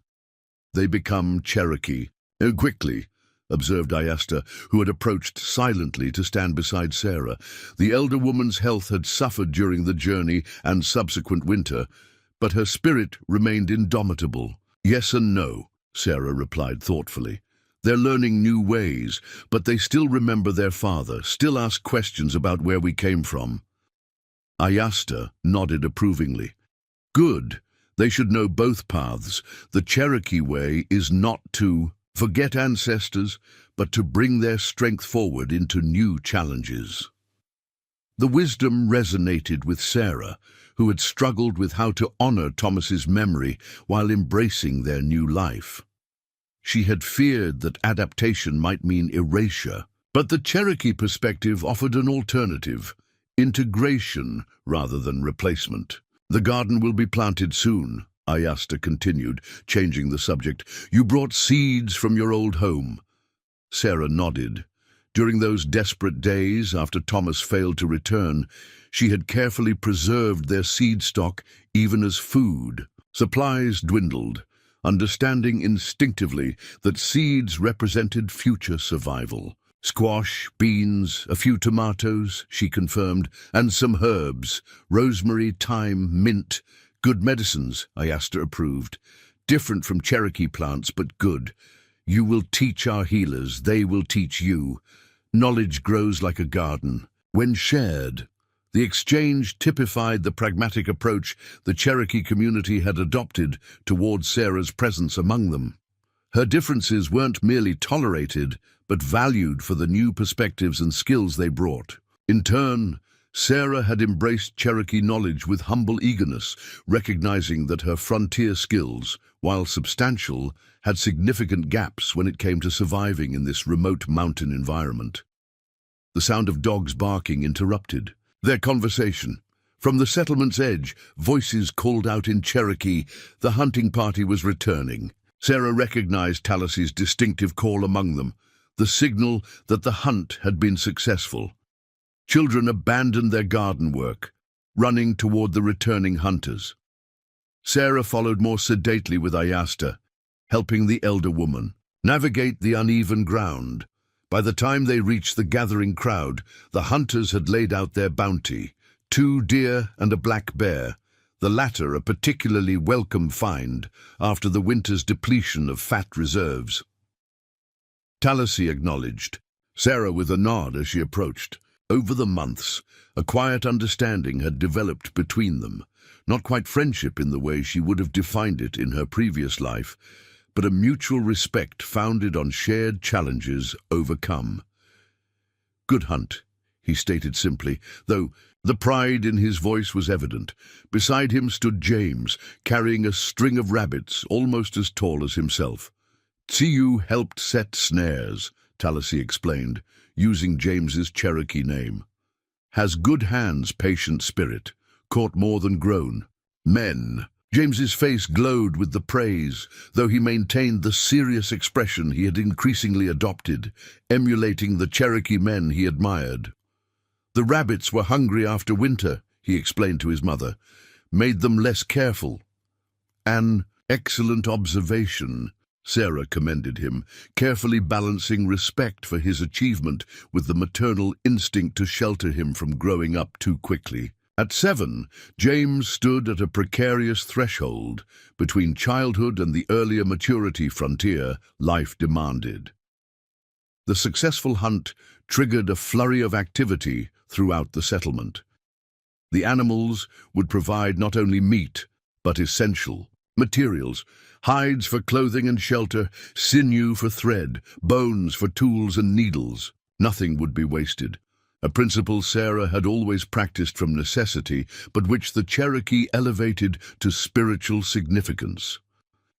As women gathered to begin the butchering process, Sarah joined them naturally, finding her place in the workflow. The months of shared labor had taught her Cherokee methods that often proved more efficient than those she had known before. She worked now alongside women who had become, if not friends in the traditional sense, then comrades in the daily business of survival. Unol, whose initial sternness had gradually given way to grudging approval, directed the process with brisk efficiency. "Inola," she called, using Sarah's Cherokee name, "you and Waleha take the small deer. Your boys need new moccasins before planting season." The casual assignment of the hide acknowledged Sarah's improved leatherworking skills developed under Waleha's patient tutelage through the winter months. What had begun as a practical necessity, the children's American-style shoes had quickly worn out on the mountain terrain, had revealed an aptitude Sarah hadn't known she possessed. As the women worked, conversation flowed around Sarah in a mixture of Cherokee and English. Though far from fluent, she had acquired enough Cherokee vocabulary to follow discussions and contribute when appropriate.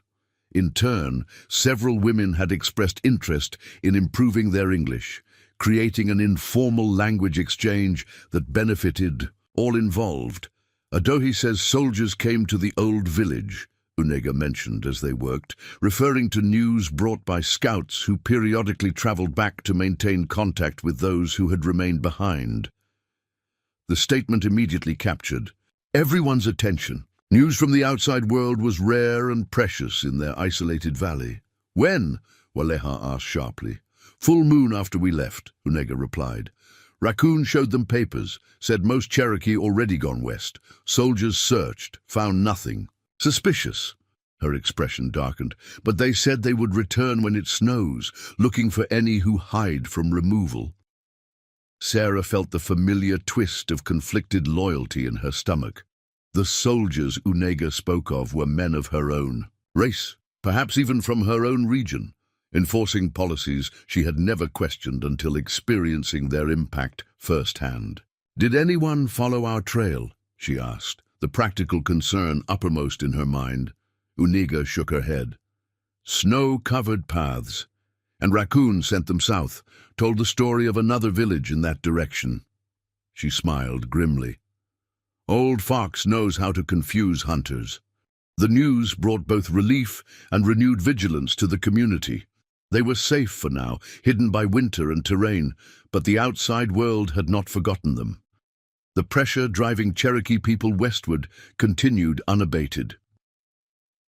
That evening, as was their custom since establishing the new settlement, the community gathered around the central fire to share the day's news and stories. These gatherings served multiple purposes: reinforcing community bonds, educating the young, preserving cultural knowledge, and making collective decisions. Tonight's discussion focused primarily on the information from the old village and what it might mean for their future.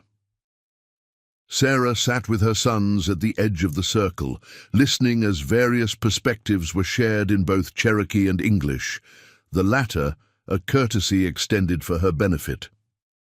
The tall, grey-haired man she had met upon arrival, whose name she now knew was Kanati, spoke with the authority of experience. "We remain safe here for now. Passes still blocked by snow will stay that way until late spring. By then, the garden was planted, hunting good, food stored. We can survive here indefinitely if needed." Others were less optimistic. A warrior named Askuk argued forcefully that they should prepare for eventual discovery.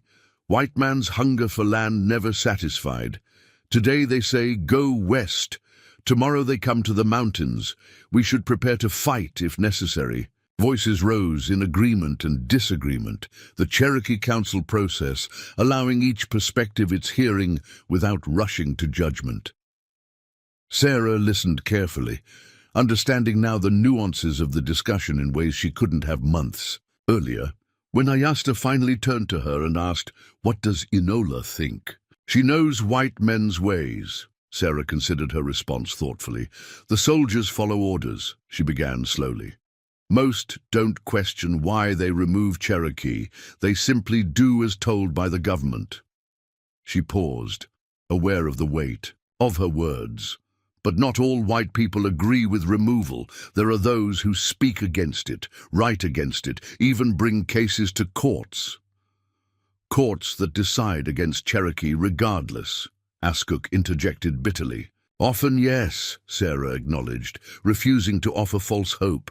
"But disagreement grows, and the more white people who meet Cherokee know Cherokee as people, not just savages," supplied Degatoga with a grim smile. "As people," Sarah continued firmly, "the harder it becomes to support removal. That's why stories matter. Stories change minds where arguments fail." A thoughtful silence followed her words. Finally, Kanati spoke again. "So we survive. We persist. And perhaps one day our stories reach enough ears that we may live in peace." The pragmatic approach resonated with the community's temperament. No false hopes, no dramatic stands, simply the determination to endure that had sustained the Cherokee through previous upheavals. As the meeting concluded and families drifted back to their dwellings, Talassi approached Sarah as she gathered. "Her sleepy sons, your words were wise," he said simply. "You see both sides of the mountain now, not just one."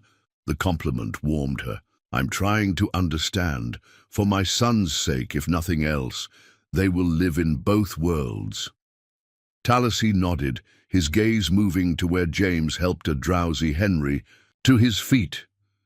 "Tsiu especially. He has a Cherokee heart in white body." His expression grew serious. "When he is grown, he may be a bridge between peoples. Important role, but difficult." The observation gave voice to something Sarah had sensed, but not fully articulated. Her eldest son was being shaped by these experiences in profound ways that would influence his entire life. He was neither fully of her world nor fully of the Cherokees, but something new forged at the intersection of both. I worry for him sometimes, she admitted. For all of them, will they ever truly belong anywhere? They belong here now, Talassi replied firmly. Later they choose their path. That is a gift you give them, a choice that many do not have. His words stayed with Sarah as she settled her sons for the night in their small cabin. The boys fell asleep quickly, exhausted from a day of physical labor and play. Sarah remained awake longer, sorting through clothing that needed mending by the light of a small fire. The quiet domesticity of the moment struck her suddenly. How ordinary it felt now to sit in a Cherokee-built cabin using sinew thread to mend buckskin leggings, the scent of pine smoke and herbs hanging from the rafters filling the air. The life that had once seemed so strange had become normal, comfortable even. A soft knock at the door interrupted her thoughts. She opened it to find Waleha standing outside, a small bundle in her hands. "May I enter?" the Cherokee woman asked. The formal request, a courtesy Sarah had come to appreciate. Of course, Sarah welcomed her, moving aside to make room near the fire. Waleha settled cross-legged on the floor, placing her bundle between them. "I bring a gift," she explained, unwrapping. A collection of small cloth pouches filled with seeds. "Cherokee plants for your garden, good medicine, good food." Sarah examined the offerings with genuine appreciation. Corn of a variety she hadn't seen before, beans, unfamiliar herbs, and several types of squash. "Thank you," she said, understanding the significance of the gift. Seeds represented not just food, but heritage, the accumulated agricultural knowledge of generations. "You bring white seeds to our garden," Waleha explained. "We give Cherokee seeds to you. Together they grow stronger." She hesitated, then added, "Like our children growing together." The simple metaphor encapsulated what their unusual community was attempting, not the erasure of differences, but their integration into something resilient and adaptive. "I've been meaning to ask," Sarah ventured, seizing the moment of connection, "about planting. In the settlement where I grew up, we had certain rituals for planting time, ways to ensure a good harvest." Waleha's expression brightened with interest. "Tell me." "We would plant certain crops by the phases of the moon," Sarah explained. "Root vegetables during the waning moon, above-ground crops during the waxing moon, and there were songs." She hesitated, suddenly self-conscious. "Cherokee also planted by the moon," Waleha confirmed eagerly. "Have special ceremonies for first planting, for first harvest. Songs to ask the Creator for blessing." She leaned forward. "You will teach your ways. I will teach Cherokee ways. Next moon is the planting ceremony. Your family will participate." The invitation represented another step in their integration. Not just practical cooperation, but inclusion in spiritual and cultural practices. Sarah accepted with appropriate seriousness, recognizing both the honor and the responsibility it entailed. As Waleha prepared to leave, she paused at the door. "Tomorrow we begin preparing garden soil. Bring boys early. Much work, but many hands make work lighter." Alone again, Sarah added the seed pouches to her own carefully preserved collection.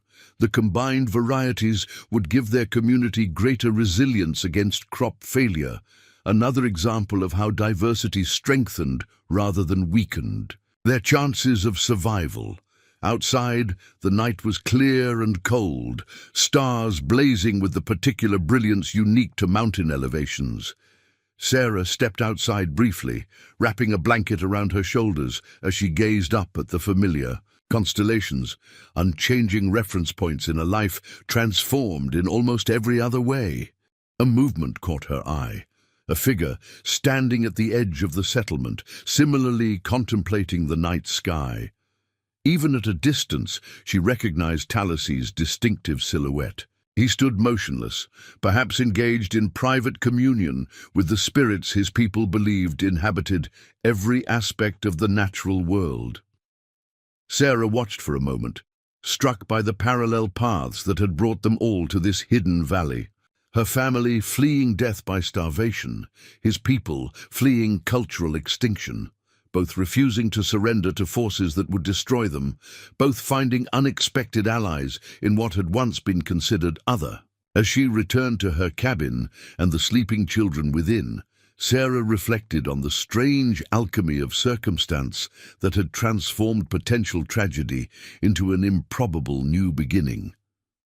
The winter that had threatened to take everything from her had instead led her to a community that valued resilience above all qualities, exactly what she and her sons would need for whatever challenges lay ahead. Tomorrow would bring its labor and concerns, its small triumphs and setbacks. But for this moment, in this sheltered valley high above the world that had both rejected and forgotten them, Sarah allowed herself to feel something she had thought lost forever in that snow-bound cabin months ago. Hope. Summer transformed Hidden Valley into a verdant paradise. The communal gardens flourished under careful tending, streams teemed with fish, and the surrounding forests yielded berries, herbs, and game in abundance. For the first time since Thomas's death, Sarah felt the constant knot of anxiety about survival begin to loosen. The summer solstice brought the green corn ceremony, a sacred Cherokee tradition that marked the ripening of the first corn. Though normally closed to outsiders, the community had decided after much deliberation to include Sarah and her sons in the ritual. "It is not done lightly," Ayester explained, as she helped Sarah prepare. "But you are no longer outside the circle. Your corn grows with ours, your hands tend to the same soil, your children speak our language." Sarah understood the profound honor being extended. Throughout the preceding months, she had observed the deeply spiritual relationship the Cherokee maintained with the natural world, not as separate dominion, but as integrated participants in a complex web of relationships. This ceremony represented their acceptance into that sacred understanding. James and William had been taken by Tallahassee and other men to prepare separately. Henry, deemed too young for full participation, would remain with Sarah. As dusk approached, Waleha arrived to escort them to the ceremonial grounds, a natural clearing some distance from the settlement. "Wear this," Waleha instructed, presenting Sarah with a deerskin dress adorned with simple beadwork. "Clothing made by Cherokee hands, from Cherokee animals, connects you to land and people." The dress felt strange after months of wearing her. Adapted frontier clothing, but Sarah appreciated its symbolic importance. As they approached the gathering, drums already pulsing through the twilight air, she felt a momentary hesitation. Was this betrayal of her own faith, her own traditions? Ayester, seemingly sensing her conflict, touched her arm gently. "Creator has many names, many faces. Cherokee do not ask you to forget your God, only recognize he speaks in many voices, including through corn that feeds your children." The wisdom settled Sarah's unease.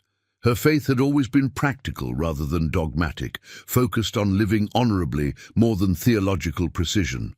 What matters if God was thanked in Cherokee or English, through corn or bread?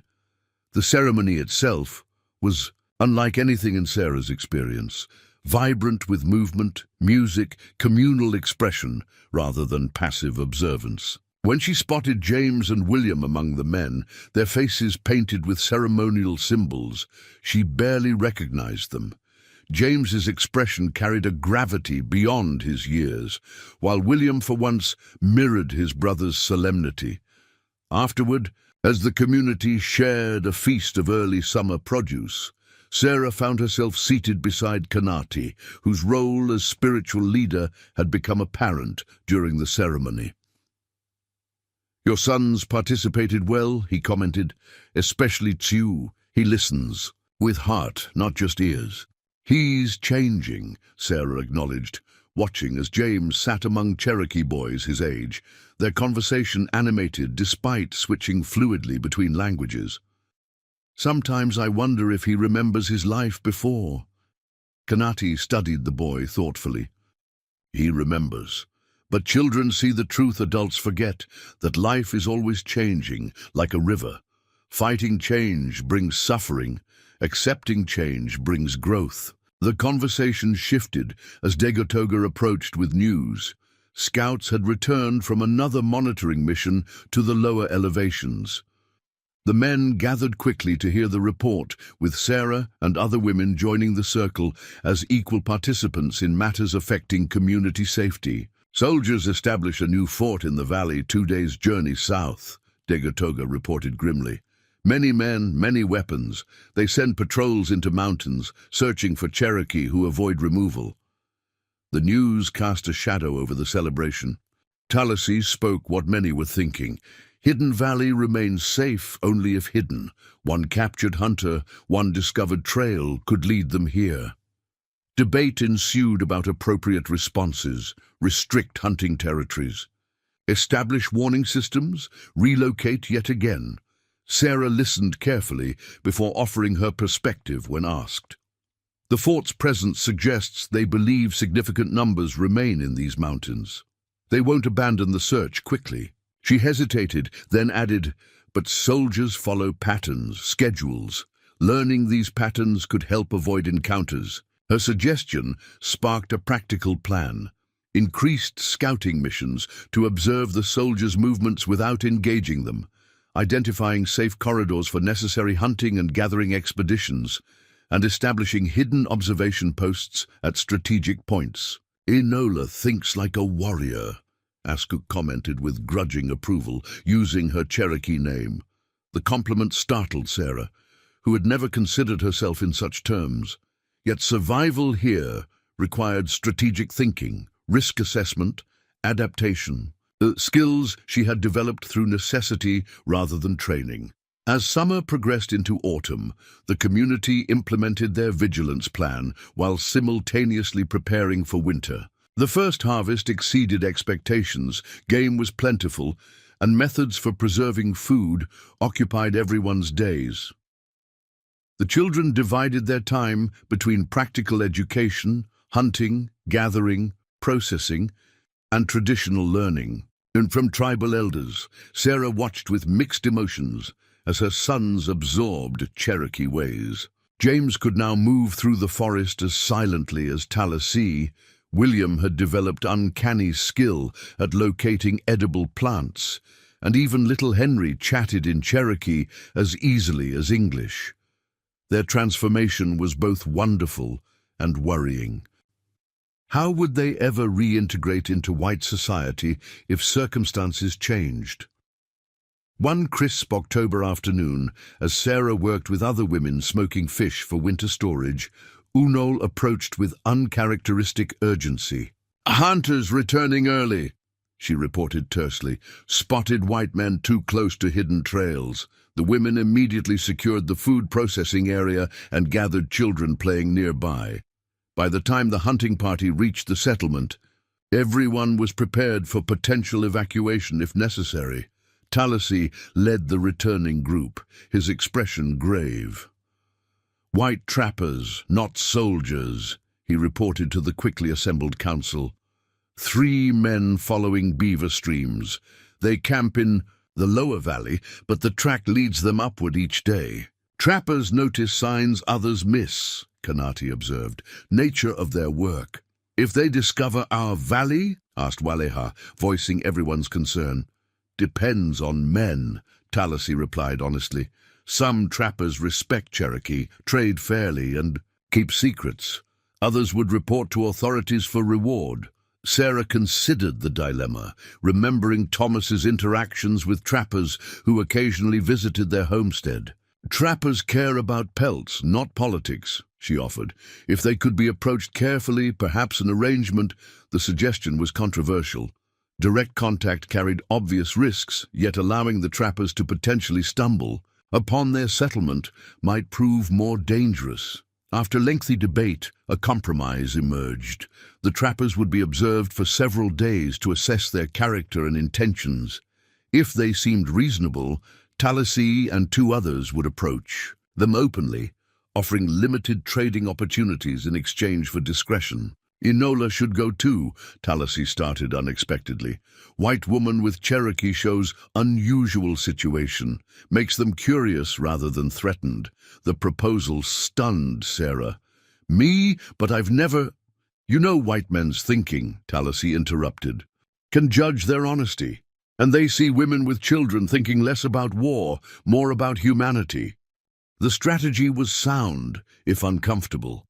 3 days later, having observed the trappers' behavior and determined they were not affiliated with the military, Sarah found herself preparing for her first encounter with white men since leaving her cabin nearly a year earlier. "You're certain about this?" she asked Talasy as they made final preparations. "No certainty in such matters," he replied frankly. "Only calculated risk. But Enola has proven good judgment. I trust your instincts." The trust humbled her. As Sarah prepared to temporarily leave Hidden Valley for this diplomatic mission, she reflected on how thoroughly her life had transformed. From desperate widow facing starvation to valued member of a Cherokee community, from passive recipient of charity to active participant in their collective survival, whatever came from this encounter with the outside world, she knew with bone-deep certainty that Hidden Valley was now home, its people now family, in all the ways that truly mattered. Dawn painted the mountain peaks gold as Sarah, Talasy, and 2 Cherokee warriors named Doublehead and Black Fox departed Hidden Valley. They traveled light, carrying only essential provisions, trade goods, and weapons kept deliberately unobtrusive. Sarah wore a careful blend of her original frontier clothing and Cherokee-made garments, a visual representation of her dual existence. The journey to the trappers' camp required stealth and caution. They followed game trails when possible, avoiding the more established paths that might indicate regular human presence. Sarah found herself moving with a confidence that would have been unimaginable a year earlier, navigating the steep terrain with practiced ease. "You walk like Cherokee now," Doublehead observed during a brief rest, "not heavy like white people." The simple comment highlighted how thoroughly survival in these mountains had transformed her. Months of necessity had rewritten her movements, her awareness, her very relationship with the landscape around her.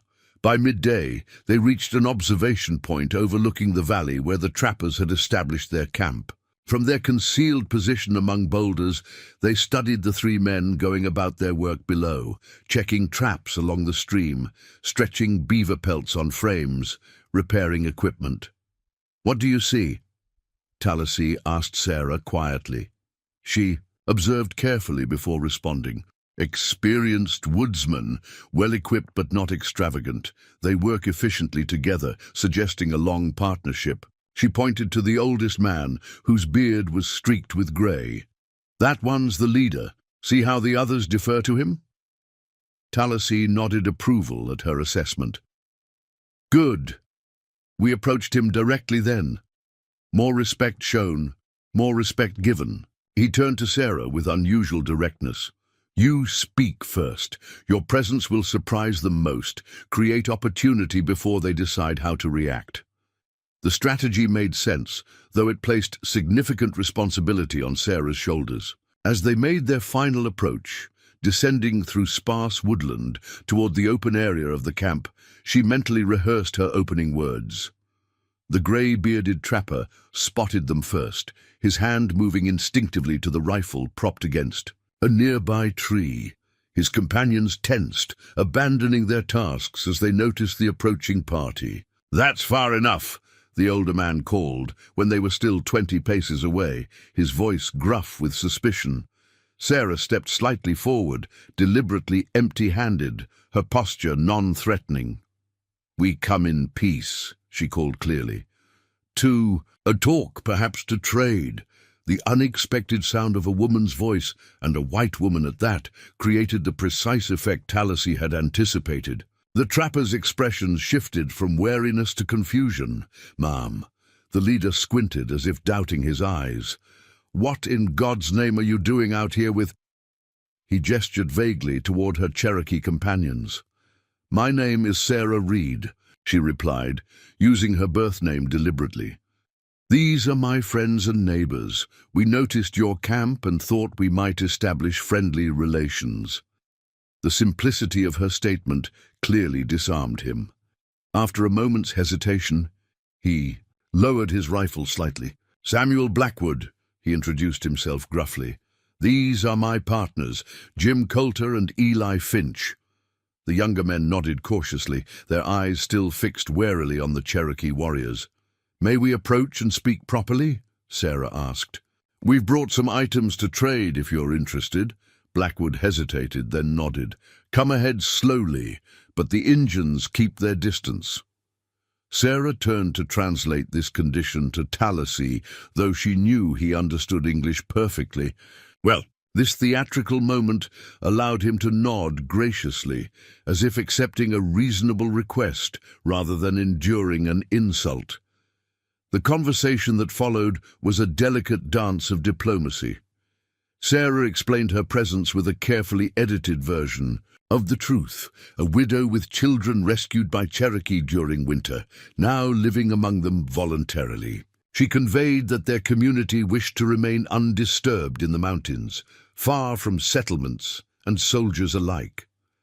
"So you're telling me there's a whole village of Cherokee hiding out there?" Blackwood asked, gesturing toward the higher elevations.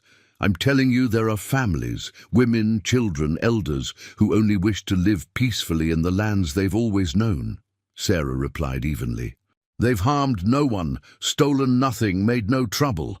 Blackwood's weathered face revealed little as he considered this information. "The Army's got a new fort down south," he mentioned casually, "offering rewards for information about Cherokee, avoiding removal." "I'm aware," Sarah acknowledged, maintaining steady eye contact. "The question is whether such rewards would let you sleep soundly, knowing what would happen to those families." The directness of her challenge seemed to earn his respect. He snorted softly. "Been trapping these mountains for 30 years, ma'am.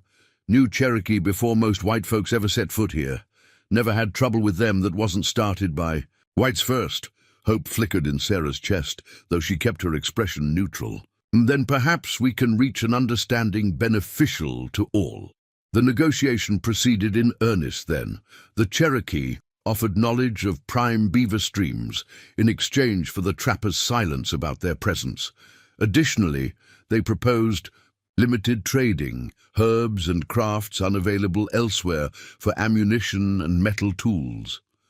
After conferring privately with his partners, Blackwood agreed to these terms with one additional request.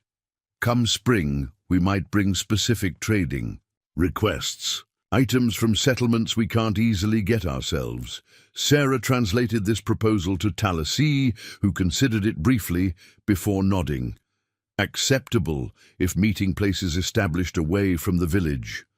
As they concluded their agreement, sealed. With an exchange of initial goods, Blackwood regarded Sarah with undisguised curiosity. "Your children," he began, then hesitated. "Are healthy and happy," she completed firmly, "and learning to survive in ways that will serve them well in this world." "The world's changing, Mom," Blackwood observed. "Might not always be enough. Hills to hide in. Then we'll face that change when it comes," Sarah replied simply. "Together." The encounter had gone better than she had dared hope. As they departed, maintaining a deliberately misleading direction until well out of sight of the trappers' camp, Sarah felt the tension she'd been carrying begin to ease. "You spoke well," Tallahassee commented, as they began the climb back toward Hidden Valley. "Trappers respect strength, honesty. You showed both." "Do you think they'll honor the agreement?" Sarah asked. "Man like Blackwood?"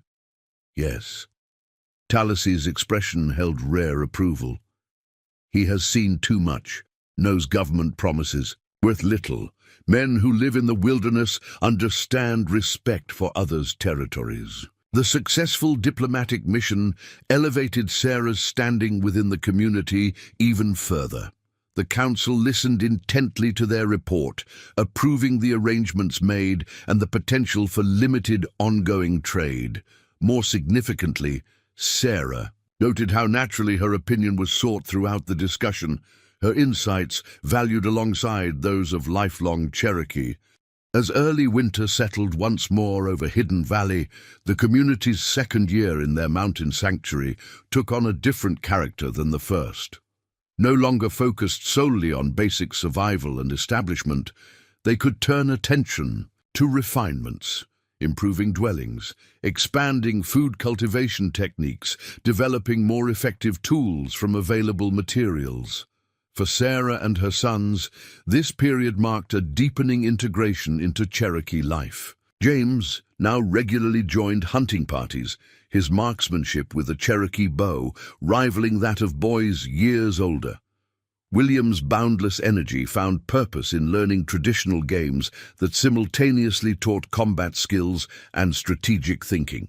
Even Henry, now 4, participated in community life with complete confidence, moving between languages and cultural practices with the fluid adaptability of childhood.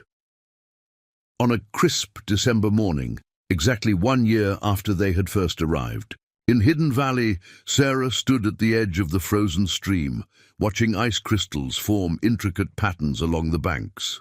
Snow dusted the surrounding forest, transforming the landscape into a pristine wonderland, not unlike the one that had nearly claimed their lives 2 winters earlier. "You're thoughtful today," observed Waleha, joining her with a bundle of kindling tucked under one arm. "Remembering," Sarah acknowledged.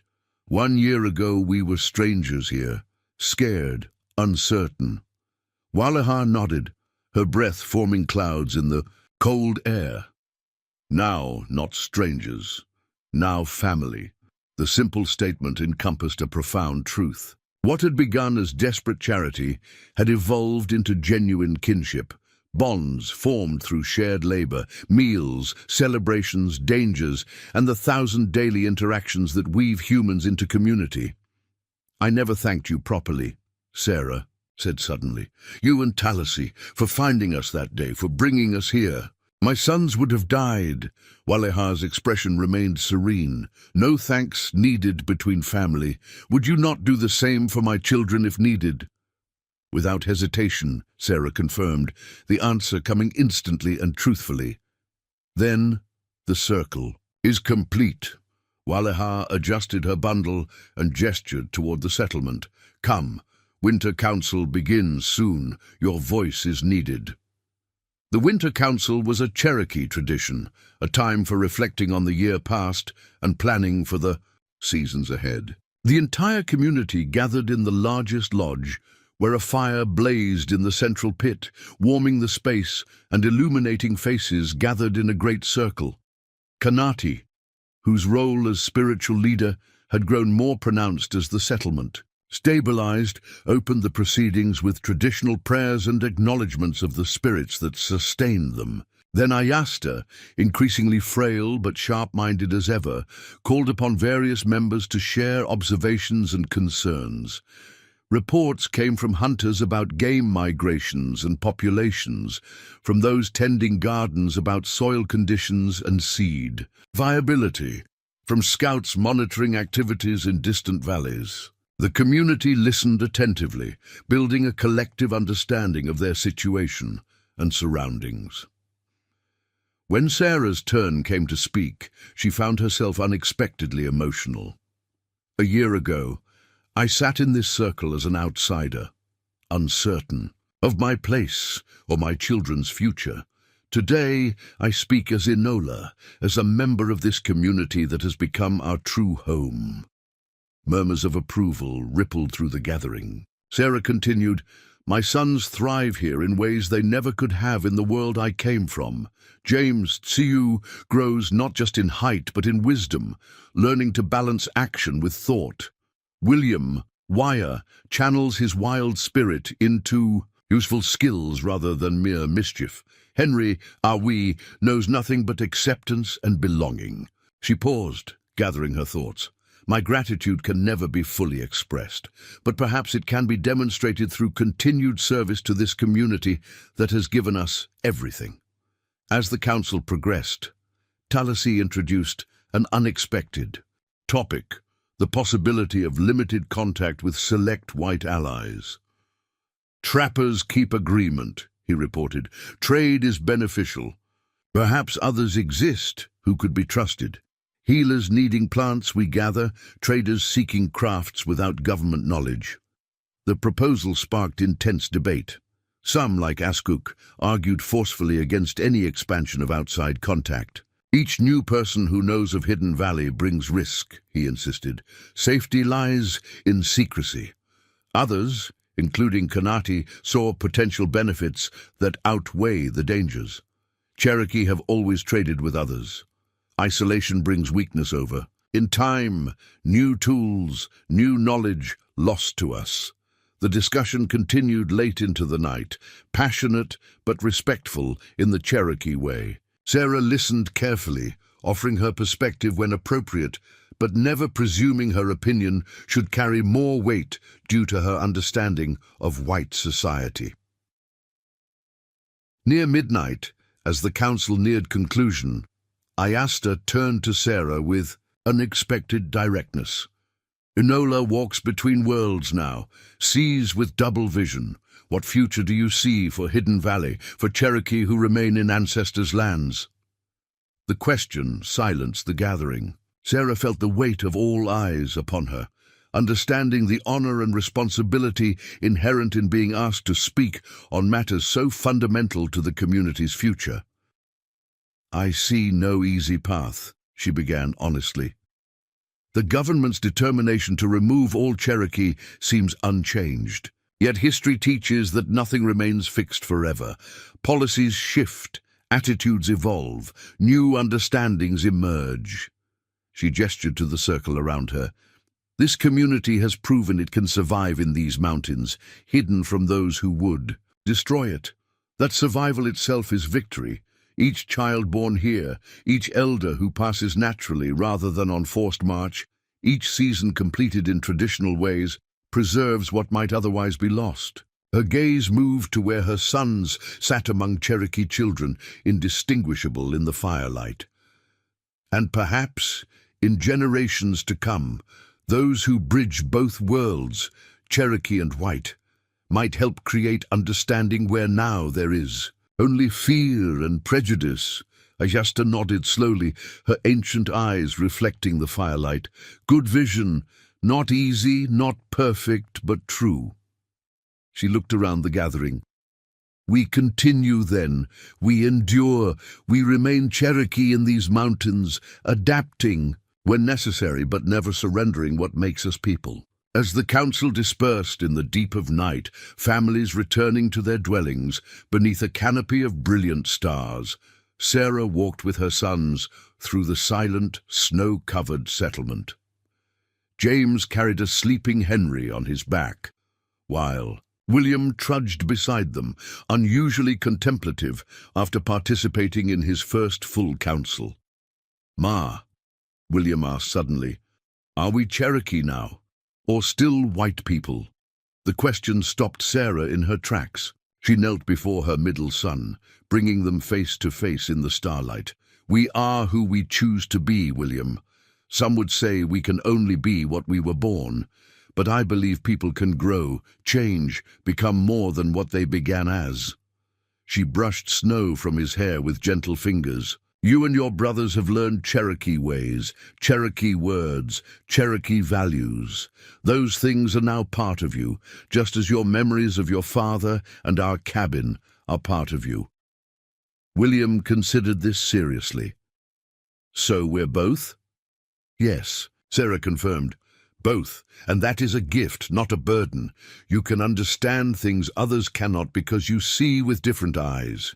Satisfied with this answer, William continued toward their cabin, but James lingered behind with Sarah, Henry still sleeping against his shoulder. "That's not the whole truth, is it, Ma?" he asked quietly, his perceptions startling her. "People won't let us be both. They'll make us choose."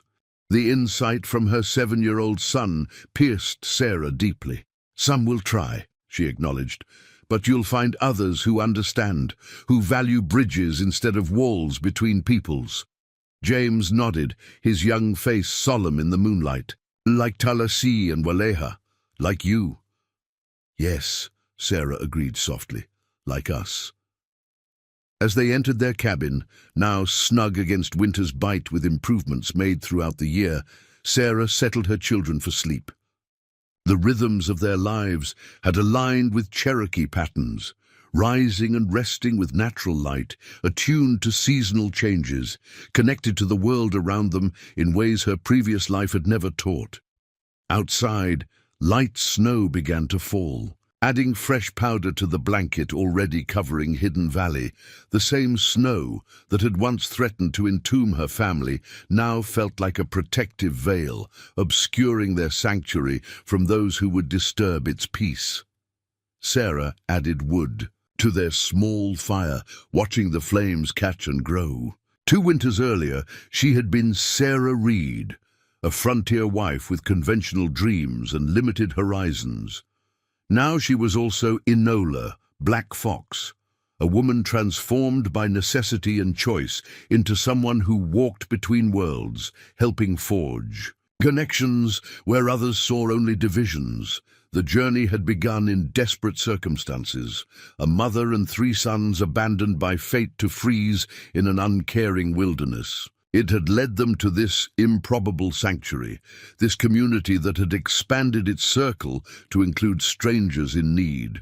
And whatever challenges lay ahead, whether from soldiers, settlers, or the inevitable changes time would bring, they would face them not as victims or outsiders, but as family.